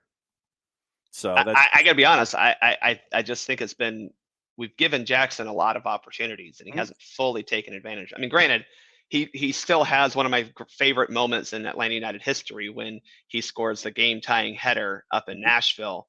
What was it, 2021? Yeah. And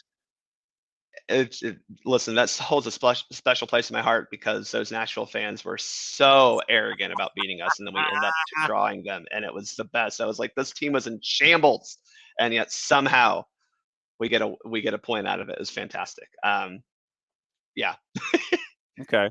So I mean, like I said, this is why we have the discussions that we do, to present everything in their context, to present all possible angles to any kind of a situation. But Miguel Berry's here, and he's going to be he should be a part of the game day 18 to see what it is and how he integrates coming up over time. Abby, back to our Canada discussion. Abby said they should be able to find a lawyer who would do it pro bono. I would anticipate that there is someone who would want to jump on that case and sit there and take it, who is that like a Gloria Allred type who might be a Canadian player who could jump onto something like that. But you still have other fees that involve that are outside of just paying a lawyer, right? Yeah. And you've got to have people sign up to pay for those as well. Mm-hmm. So we know what the salary situation is for women's soccer players. Most of these Canadian women's team players they're not the highest paid players at their clubs, right? Their best players are probably 2 defenders and Christine Sinclair, who is on the tail end of her career. So you're not getting between Buchanan, Sheridan, Lawrence, Jills, they're not making a lot of money just because of their position that they play, right? So again, this is just a struggle for them. Yeah. Yeah. Mm-hmm. David, can we be done with Hatch? Yes. Her positioning and awareness are ugh. Decision to play the give and go to Rodman after watching her get the snot beat out of her down the wing. Terrible. Trinity Rodman got fouled no fewer than 7 times on that run. And then the referee just goes over to the Japan player and is like, hey, don't do that again. Don't do that. Insane refereeing there. But yeah, I think Ashley Hatch is someone you have to have on the roster right now because you don't have Sophia Smith, you don't have Katarina Macario, so you need an actual striker put in. But I agree with you, David, that why not play Trinity Rodman or Lynn Williams as the center striker just to see? Because as you kind of evaluate what the roster should be like going to the World Cup, I mean, if you get Kat Macario back, if you get Tierna Davidson back, if you get, hopefully Sophia Smith is back by April. Those players make it tough for a player like Ashley Hatch, who had a very good season in NWSL in 2021 and hasn't really gotten back to that level. Mm-hmm. I think she's obviously behind Alex Morgan. I think she would be behind Sophia Smith. And Macario, though she plays multiple positions, that's the position she can play. And I think Hatch is behind Macario there. On top of the fact that I think you could play Rodman or Williams there. I don't think she's going to New Zealand this summer. I really don't. I wouldn't bring her. So then Ropes asks, who's your starting keeper? Still Alyssa Nair. Okay. She hasn't done anything to lose that. Casey Murphy had a very good game, but Casey Murphy was also one of the reasons why we were unable to build out from the back. I'm not saying Nair is better, but she in terms of holistically, but she is slightly better than Nair or than Murphy with her ball at her feet and making the right passes. We made a lot of bad decisions from the passing game. We were trying to build out at the back against that press. A lot of bad decisions, and Casey Murphy was not helpful in that. Okay.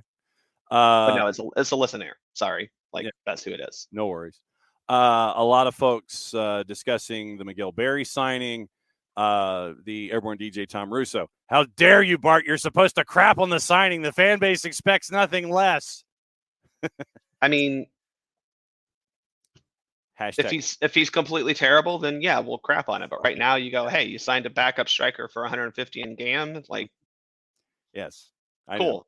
Fantastic. Yeah. Look, that's basically it. You dropped some AM. You got an experienced backup striker, and it's a guy who again isn't going to really hurt your budget charge. No, he's not hurting anything against your budget because of the way that he should be classified. I'm pretty sure they said it would be a supplemental roster spot, and apparently we're getting a percentage of any future sell on amount for Barry. We're not keeping all of it. DC's only getting a small percentage, I should say. So we're going to keep most of what we would sell him for. Yeah. So again, I think someone mentioned it in the chat. If he does really well, you sell him, and hopefully you recoup the 150, 250 that you paid for him. But if he scores 5 to 7 goals this year as a backup, you're looking at selling him for 300, 350, 500 in game next year. It just depends.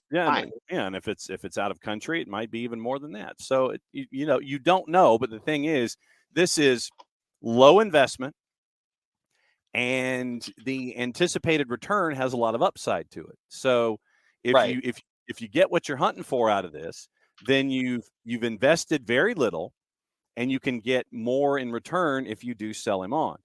Emilio, on Jackson.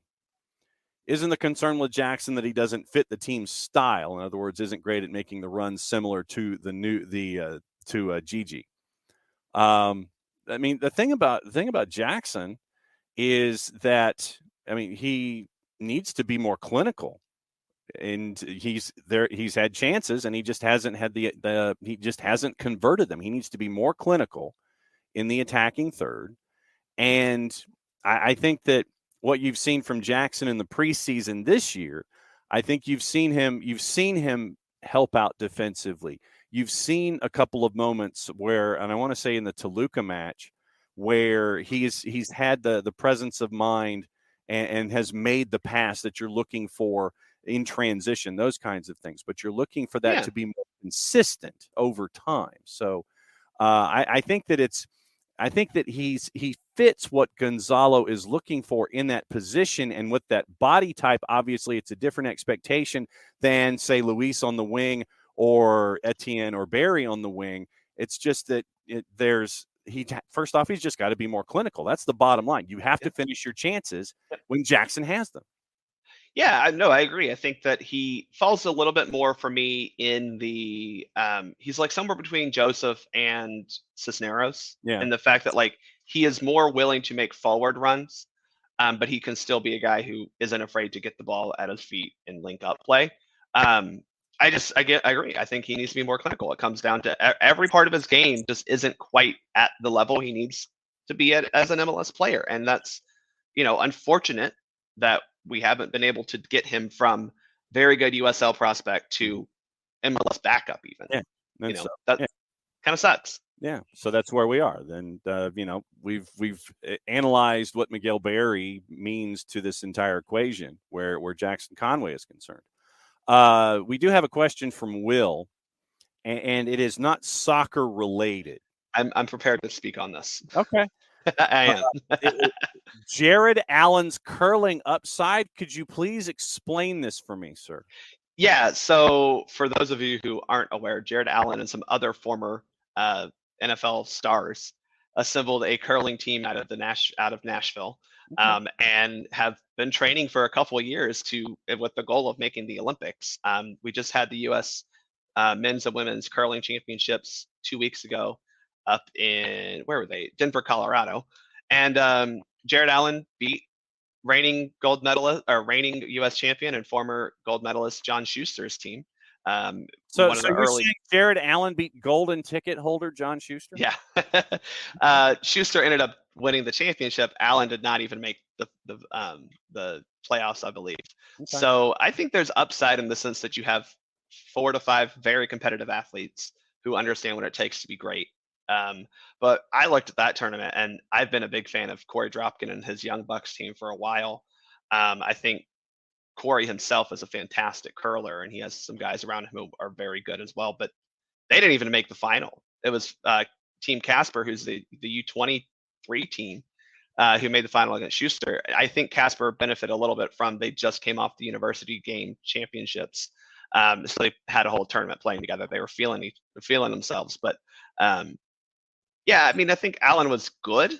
It was nice to see new blood. I think U.S. curling has had the same teams kind of rise to the top every single championships with Schuster, Dropkin, and Ruinen, who seem to be there all the time. So it was nice to just see another name involved. But I don't know, that Casper team looked very competent in their run to the final and beat some good teams on their way.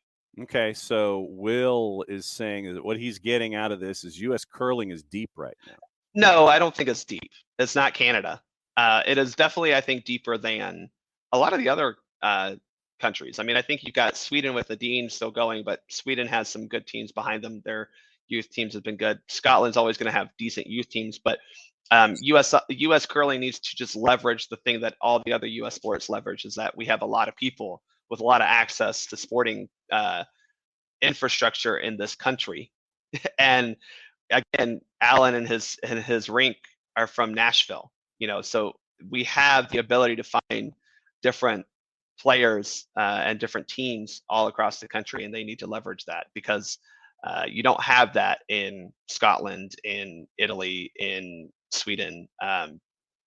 We are getting there in terms of depth, but no, we're not that deep. I promise. We have 3 teams that are pretty decent. We have 1 team that's elite, and then we have 2 teams that are pretty good. Okay. So yeah. Okay. In the whiplash that is this show. This is the This is the perfect conversation. I'm enjoying this. Let's talk curling all day. I'm good with this. Well, I mean, you've got the women's Canadian championships going on right now. You got the Scotties going on up in CANWNT, British Columbia. Gentle reminder that the UK would never win a medal in Olympic curling if it were not for the fact that they were absorbing Scotland into the team. If Scotland got to play as a separate team, I don't know if either one of them how they would medal. UK Scotland would medal. Yeah, they get all the curlers come from Scotland. Yeah, UK would not be medaling. No. England playing under the King's flag would not be medaling. No. The only reason they get a medal every Olympics is because they absorb Scotland into their team as the UK. Yeah. England has not, because on the curling circuit they play as Scotland, as you know, we see that a lot in other ones. England isn't like that flag is not on any tournament leaderboards. They have a couple. I think they get some mixed doubles in there. But no, we can't blame Charles for this. This is squarely on. Well, actually, I don't know. Just this Charles or earlier Charles's, because it might be an earlier Charles problem. The Queen was going from like they were carving stones out of the mountainside somewhere in Wales. Yeah, when curling was invented. Well, I mean, isn't there one on the other side of the Firth of Forth? Where it's St. Andrews, and that's where most of the curling stones are made. Basically one island off the coast of Scotland. They are very particular about it. Yep. It has to be that granite. Yeah. Yeah. John, John, you and I will go do a learn to curl for the ATL Curling Club. Oh, see that. Yeah, we've got Atlanta Curling Club, we've got Peachtree Curling Club. Peachtree has their own ice, which is nice. Where is that? That's up off of Johnson Ferry up in East Cobb. Oh, it's closer for me. Everything's right by the Cobb. Yeah, right by the East Cobb Library, actually. That Kroger and Library complex there that is right behind it. It used to be where the old, I think that was the Atlanta Ice Center was. Yeah. Where the Mick was? No, I don't remember the name of it, but it's now a trampoline jump zone type thing. But they were able to keep the ice making technology and they created their own little, let's see, they got three or four curling rinks out there. Yep. Yeah. Ropes looks like I'm going to go do that this week. Yep. Ropes is wondering if you've seen the skillet curling in Chattanooga. I have not seen skillet curling. No. I did not know this existed. So that was that was an interesting one. 538, by the way, has come out with some numbers. I'm looking at this. And so 538 has most likely to win MLS Cup, according to our friends at 538. The 1% chancers, New England, Charlotte, Vancouver, Chicago. So 3, 6, 9, 12. So they have the top 23 teams listed. The 1%ers, New England, Charlotte, Vancouver, Chicago. There's a boatload of folks at 2%. Minnesota, San Jose, Columbus, Nashville, Sporting, Red Bulls, CF Montreal, soon to be hopefully Impact, probably maybe never. Never. Portland. Those are your 2%. Joey's going to die for what he's done to my boys. Yep. 3%ers, Orlando and Toronto, and that gets you into the top 10. 4% chance to win MLS Cup, according to 538. Dallas, Seattle, Cincinnati. That gets you into the top 6. 5%ers, Austin and LAG. That gets you into the top 4. Atlanta United, according to 538, is number 4 with a 6% chance, and they are ranked 3rd in the Eastern Conference. NYCFC is number 3 at 11%. And then it's chalk for 1 and 2 with LAFC and Philadelphia. LAFC, 538 has them poised to do back-to-back at 17% and Philadelphia at 15%. So your top 5, your top 6, LAFC, Philadelphia, NYC, Atlanta United, Austin, and Los Angeles Galaxy. That's your top 6 according to 538. New York City being the third best team on those is that's a hell of a choice. For a team that has lost a lot. Yeah. Since they last won a title 2 Yeah. years ago, which feels like a long time now. I To know. be honest, that's a hell of a choice. Mm-hmm. And we'll have Glenn. Yeah, you got to remember that they may. I mean, we're getting the same treatment that NYCFC is getting. Is that people just assume we're good? Yeah. We'll have Glenn Crooks on at 9:05 tomorrow morning, bat and lead off to talk NYC, by the way. But yeah, those are your numbers. Those are your numbers from 538 and their math. So that's driving. Yeah, Ricky is absolutely correct. Driving that traffic to the juice box windows with 538 in the numbers. Yeah, and how is NYCFC that high? That's the question. I think Atlanta is on the other side of that tunnel of rebuild, though. Like, NYC is going into that tunnel of, oh God, what happened to this team that won a title? It's all gone. Why is there so much blood? Why are there pieces of NYC everywhere? Whereas I think Atlanta has come out of that tunnel on the other side with greater expectation. Yeah. So, NYC ranked in the top 5. So Abby has notes about Wild Leap and the Twitch pitch. We'll go over them before we leave today about getting tickets and bringing socks and things like that. We'll go over the particulars of the Garth Lagerway conversation that is tomorrow afternoon at Wild Leap, the one in the Gulch, or near the Gulch, not necessarily in it, but near it. So we will get into that as we finish up the show. Bart, what else is on your mind this morning before you have to go back into the real world? I want to reiterate that Canada Soccer needs to get its act together. Yes. Mm-hmm. I don't know what. Again, my question just goes back to, where'd your money go? Mm-hmm. Yeah. I have questions. Did it go to that ad agency that was that's supposedly brokering all the stuff? And what did you spend it on? See, now this is, and once again, Rick Westhead is your follow on Twitter, our Westhead, the lead investigative reporter at TSN, and he's been the one who's been chasing this case first and foremost. So yeah, follow Rick Westhead on Twitter for any updates. But that's the biggest thing. Follow the money. Follow the money in any investigation.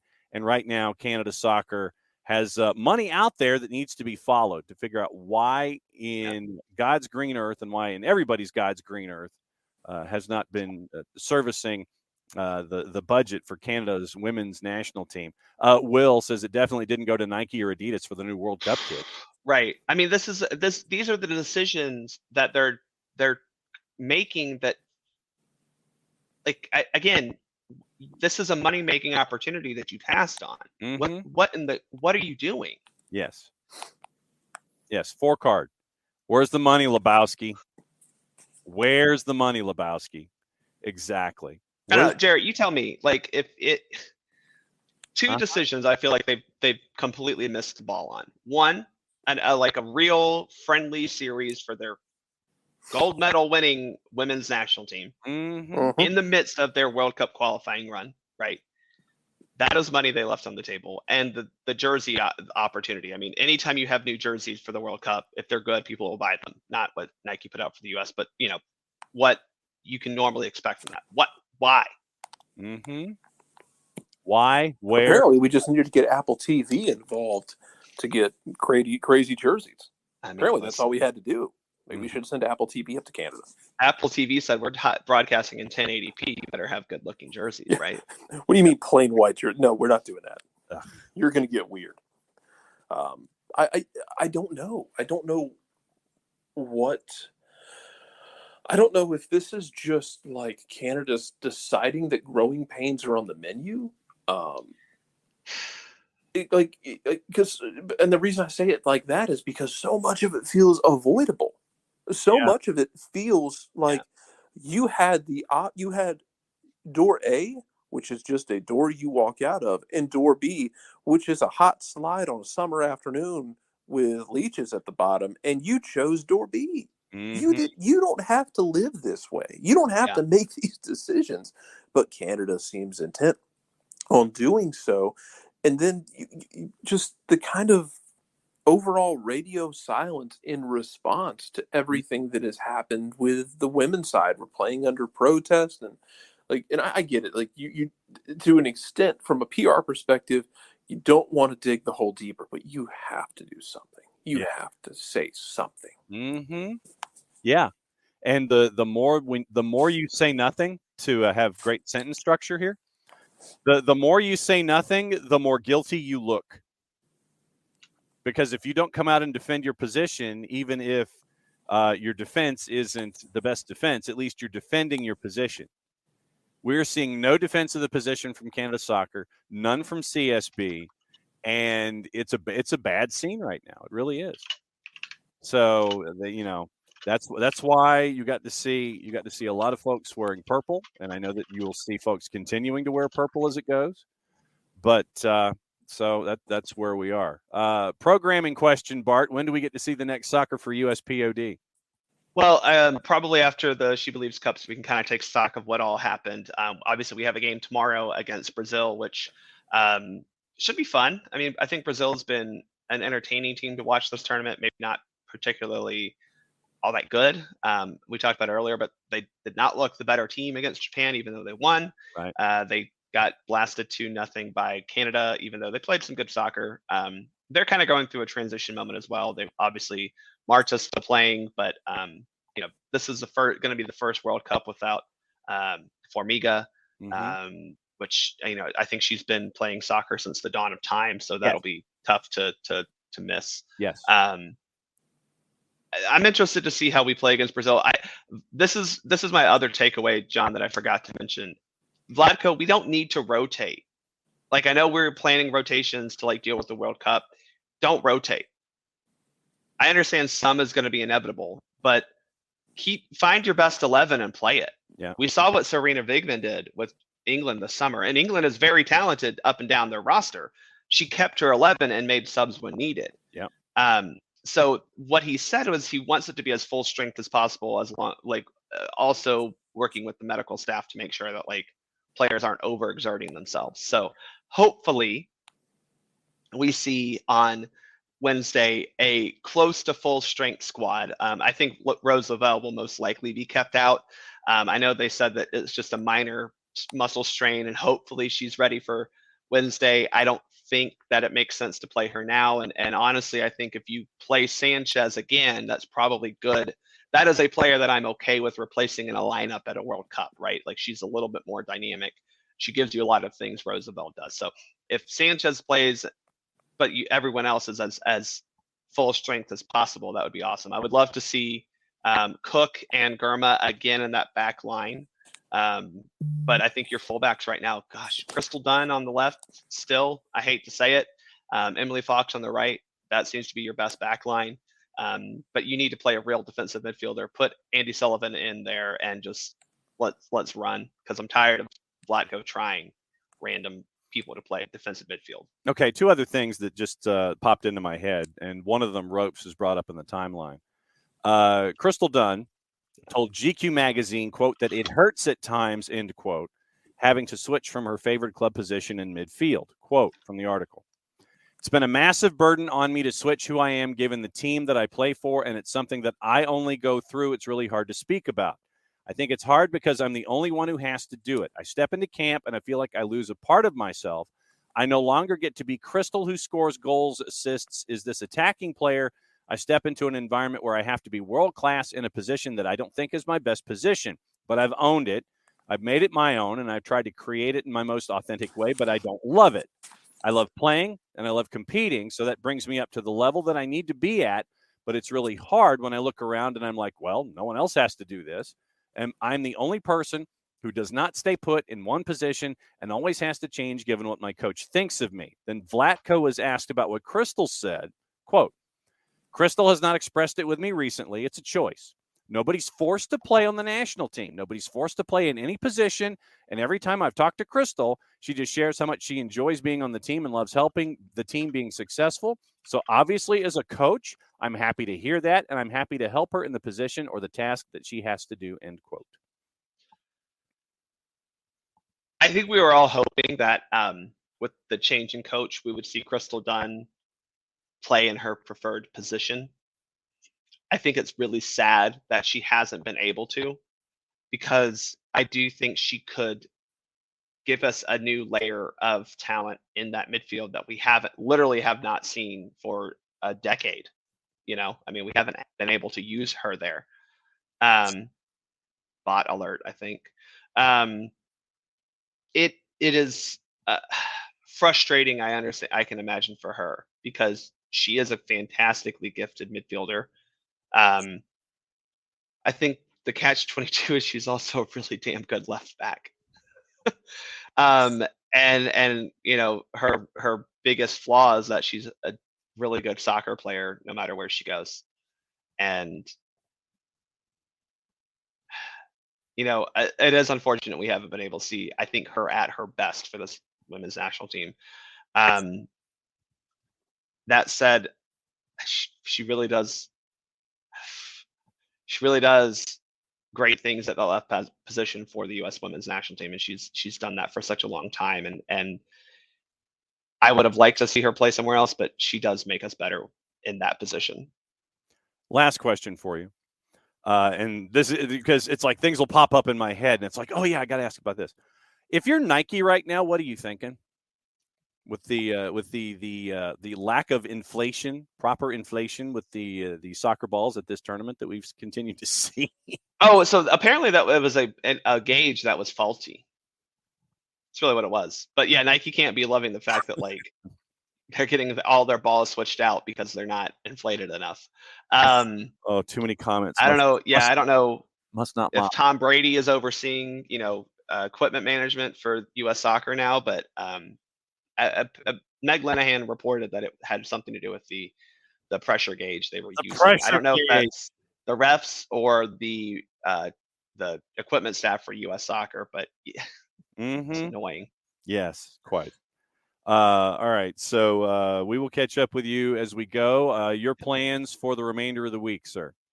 Well, there are some games going on today, tomorrow, and Thursday that I'll be watching. I haven't decided which ones I'm doing. I might just do kind of pick whichever one happens to be the most important and highest scoring at that point. I don't know if I'm interested in Real Madrid-Liverpool today. I feel like that Napoli-Frankfurt match might be more chaotic. Yep. Yeah, we will get into the but that might just be, you know, pick whichever one or flip back and forth today and tomorrow. And then well, we got something going on Saturday. So I've heard of that, yes. Excited. I'll be there at the tailgate ready to party with all my friends again. I thought he was talking about the Learn to Curl that I'm going to take John to. It's like $30. Oh, whenever y'all go, let me know. Let me know. Friday night, 7:30, Peachtree Curling, Johnson Ferry Road. There's a Learn to Curl. It's like $30. They'll teach you how to do it. Just wear athletic shoes, wear layers, go curl, go do a bunch field afterward. I promise it's John, fun. the best part is you can drink while doing it. They encourage that. Well, but I can't do that. And then I can drink other things while that's what I can do. You can drink you talk to our favorite Minnesota sports owner, you can have something to talk about with him. Yeah, really? Exactly. No doubt about it. You can drink lukewarm Mountain Dew. I could do that. You know, while you're curling. All right. So yeah, and turn the ice green. Bart, I will absolutely message you if we end up going. Yeah, I will. I will drink. They're good people up there. So yeah, we will definitely have a good time. We got an update on the playoffs. We do. That's the next breaking news. So I'll talk about it. I don't have thoughts. So no, go for it. And so we will catch up with you soon. Bart Keeler, everybody. There we go. Bart Keeler. Take care of yourself. So Bart Keeler is gone. So let's go ahead and hit it. You know, let's see what happens here. with the background music. Well, we'll see. You have me for 5 minutes. Good luck. Okay. Well, that's what I figured. Actually, less than that. Less than that. All right. So here we go. All right. So according to Pablo Maurer, Jeff Reuter, 9 teams from each conference qualify for the playoffs in 2023, according to league sources, granted anonymity in order to speak with The Athletic ahead of an official announcement. Here's what you need to know, quoting the article. 9 teams per 9 teams. 9 teams. 9 I'm very teams annoyed. per conference. Highest number of playoff teams in a normal season yet, only exceeded by the 10 during the COVID-shortened 2020 season. Opening wild card round will see teams which finish the regular season seeded 8th and 9th play a one-off at the higher seeds venue. You better play that late at night, and it better get stupid. First round will ensue with the number 1 facing the wild card winner 2-7, 3-6, and 4-5. Now, do they reseed? The round will be a best-of-3 series with the higher seed hosting the first and, if necessary, third games. These games cannot end in ties. The first team to win 2 games advances to the conference semifinal. The conference semifinal, conference final, and MLS Cup will return to the usual one-off format with the higher remaining seed hosting. No word about reseeding. Boo. No word about reseeding. So, boo. With your one-off heretic nonsense. Burn the witch. Yes, needs to be 2 legs. 2 legs. You want to do the final over 1 leg and a one-off final? Fine. Give me my conference semis and conference finals as 2 legs. You want more TV inventory? Make it 2 legs. That's what you do. And yeah, I get the whole 9 in. 7, 8, Emilio, 7, 8, the 8, 9. The 8, 9 is 1 match. It's a play-in, basically. So 8, 9 is 1 match. Then the winner of 8, 9 gets 1. 2 gets 7, 3 gets 6, 4 gets 5. And so that's where we are. So quarterfinals,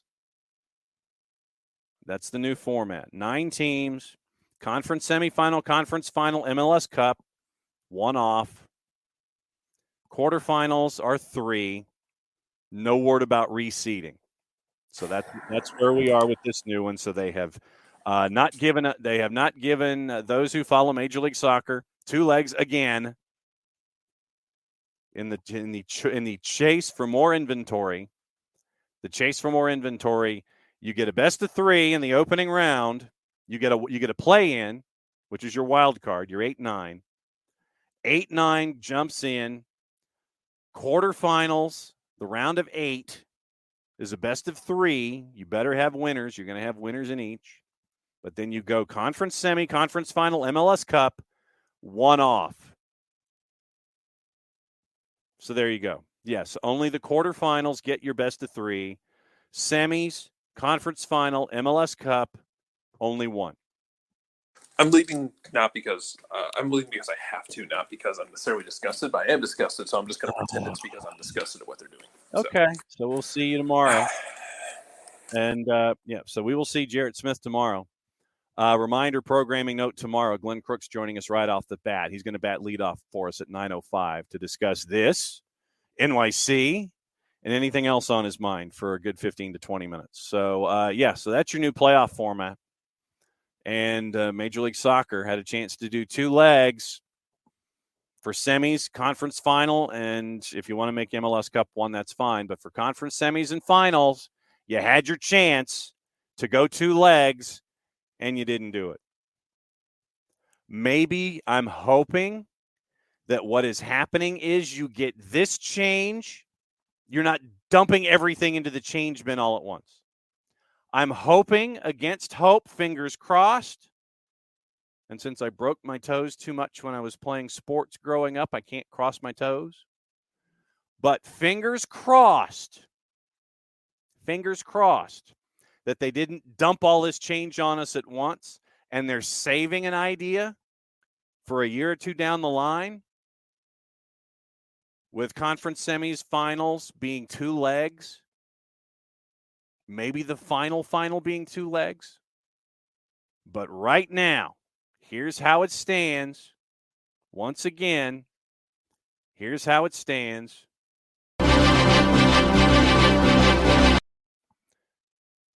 Nine teams per conference. Wild card round, 8-9, one off. Opening round, quarterfinals, 3, best of 3. And the higher seed gets the third match. They get the if necessary. Semifinals, conference final, MLS Cup, get your one off. That's where we are, according to the Athletic and Pablo Maurer, Jeff Reuter. So we got that coming in. And Phil Neville was pretty hot coming into this season, not knowing what the playoff format was all about. And so he was mad. He also mentioned that Pro Rel would be better. And then then his comments were summarily tweaked for reissue. So that didn't go over very well. So his comments were turned to once again promote how much he likes Major League Soccer. Let me see if I can find those, because that was intriguing to see the initial thoughts. And we'll go over that article briefly. We'll go over what happened there. The Phil Neville Inter Miami Beckham Messi article from our friends at the Athletic, Pablo Maurer and Felipe Cardenas. They caught up with Neville and asked him a bunch of things about a lot. But let me get into. Let me find his quote about Pro Rel, and let's see what he has to say. Loves watching games, cultural thing. Yeah, so he he was not a fan, didn't know the playoff format. He thought it was poor. When you're talking about professionalism and elite, I think when you're 7 days out from the start of the season, we've had talks here, and one of our players asked one of the MLS guys the other day, what's the playoff format system? And they were like, we don't know. And I'm like, that's not elite. You're talking about differences between the UK and the US. We talked about the intensity of the fans. This is another big difference.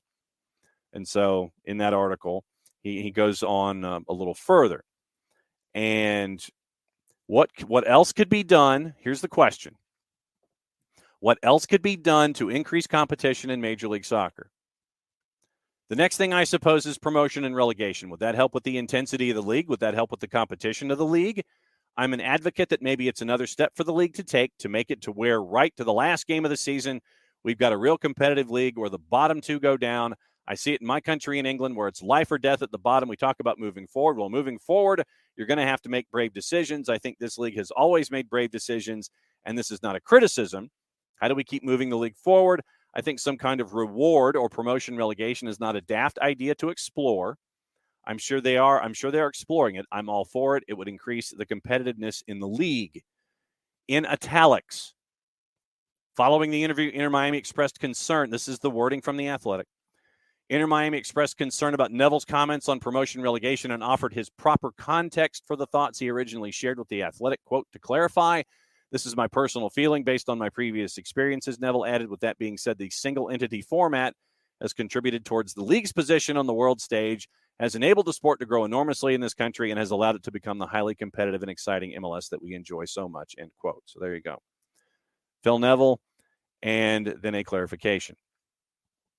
So that is, that's, yeah, and I'm looking at what you guys are saying in the comments. You're not a fan of the new playoff format. So, everything from hot garbage, worst idea out of possible 10. People who made this decision deserve only bad things. Hopefully the final announcement, Ricky says, will have reseeding. Sam Williamson wants the Billy Madison gif. And it's also guaranteed more matches with the 2-2-1 format. 3-1-1 could have more matches, and then you guys get into the math there. So there you go. That's breaking news out of Major League Soccer from our friends at The Athletic. Now, the other piece of breaking news before we get into TV and juice boxes and gossip, rumor, and innuendo before we go. Javi Gracia is set to be offered the Leeds job, according to our friends at Talk Sport. The Premier League club hope that the former Watford boss will be in the dugout for their match against Southampton this weekend, expected to sign a contract until the end of the season. Leeds have been without a head coach since sacking Jesse Marsch on February 6.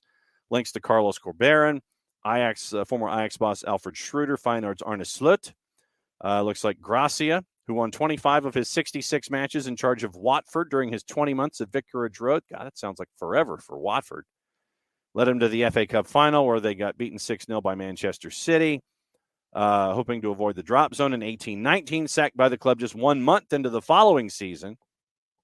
1 point in their first 4 league matches. Spaniard who played for Bilbao and Real Sociedad went on to manage Valencia, dismissed less than a year after his return to La Liga, then took over from his compatriot at Al Sadd in December of 2021, but left in June of 2022. So it looks like Javi Gracia is now going to be the man in charge till the end of the year. Leeds have confirmed it, that Javi Gracia is now going to be in charge at Leeds till the end of the season. So you've got that news. Let's see. What else is going on? Oh, gossip, rumor, innuendo, television, and juice boxes. We got to get into that before we go. As I see our intrepid searcher, Ricky Ricardo. Hang on just a second, Ricky. What are you showing us now from Major League Soccer? It's loading. Give me a minute. It looks like we have our match commentators. We have our match commentators, everybody. So now that they're letting us. So there you go.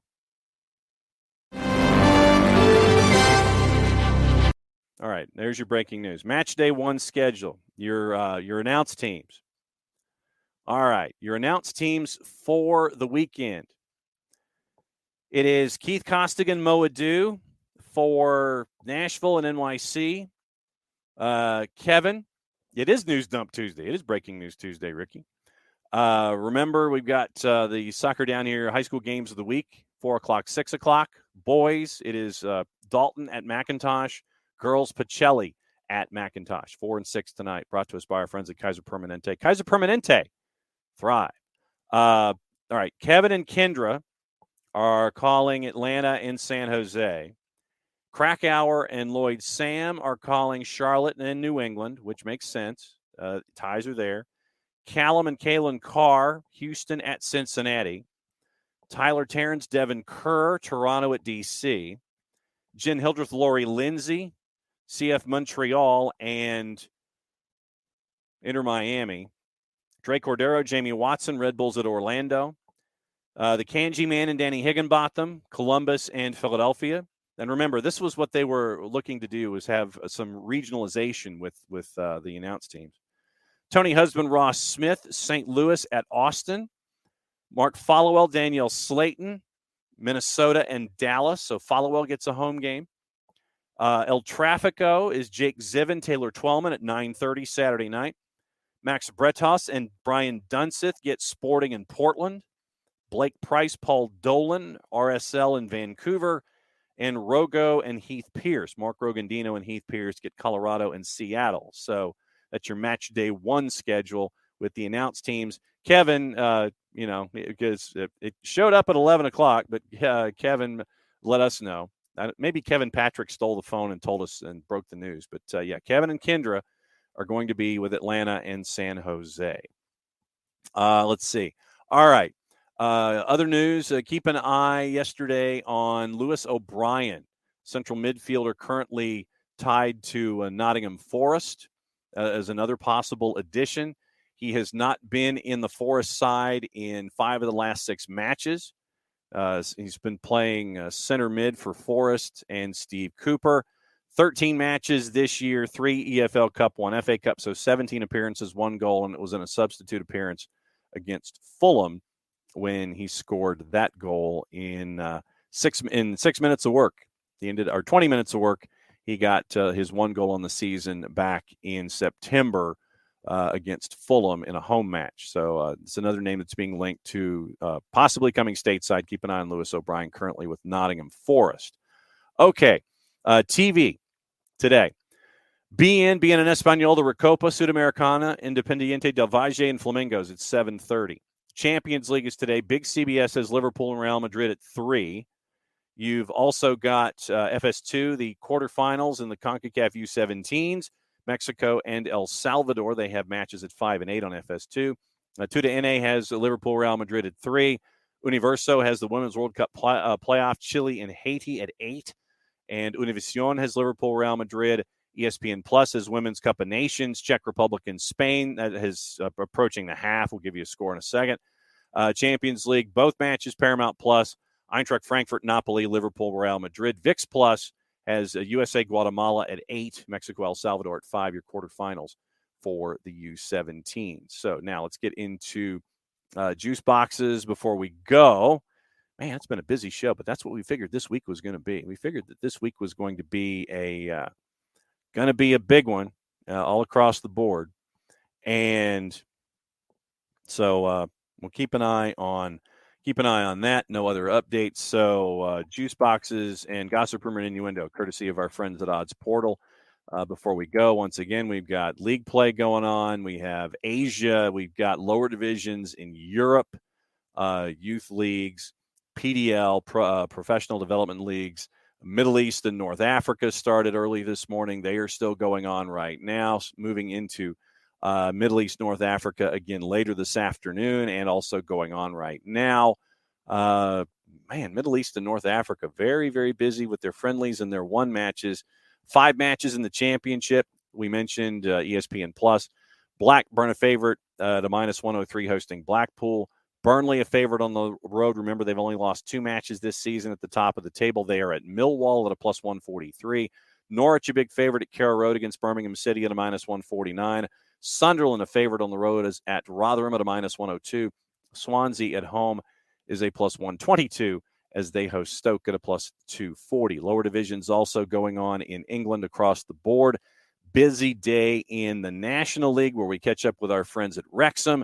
They host Scunthorpe United, and Wrexham is a -526. Scunthorpe is at the bottom of the table, north of +1100.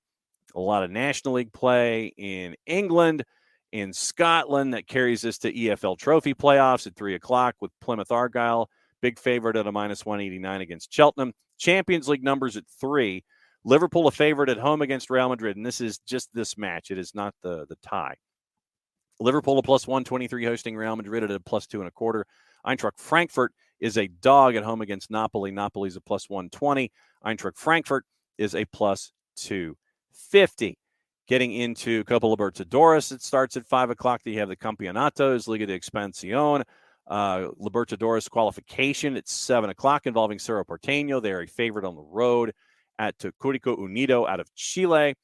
You have Liga de Expansión. Our friends at Alajuelense are a big favorite at home tonight at 9 o'clock in the Costa Rican Primera against Cartagines.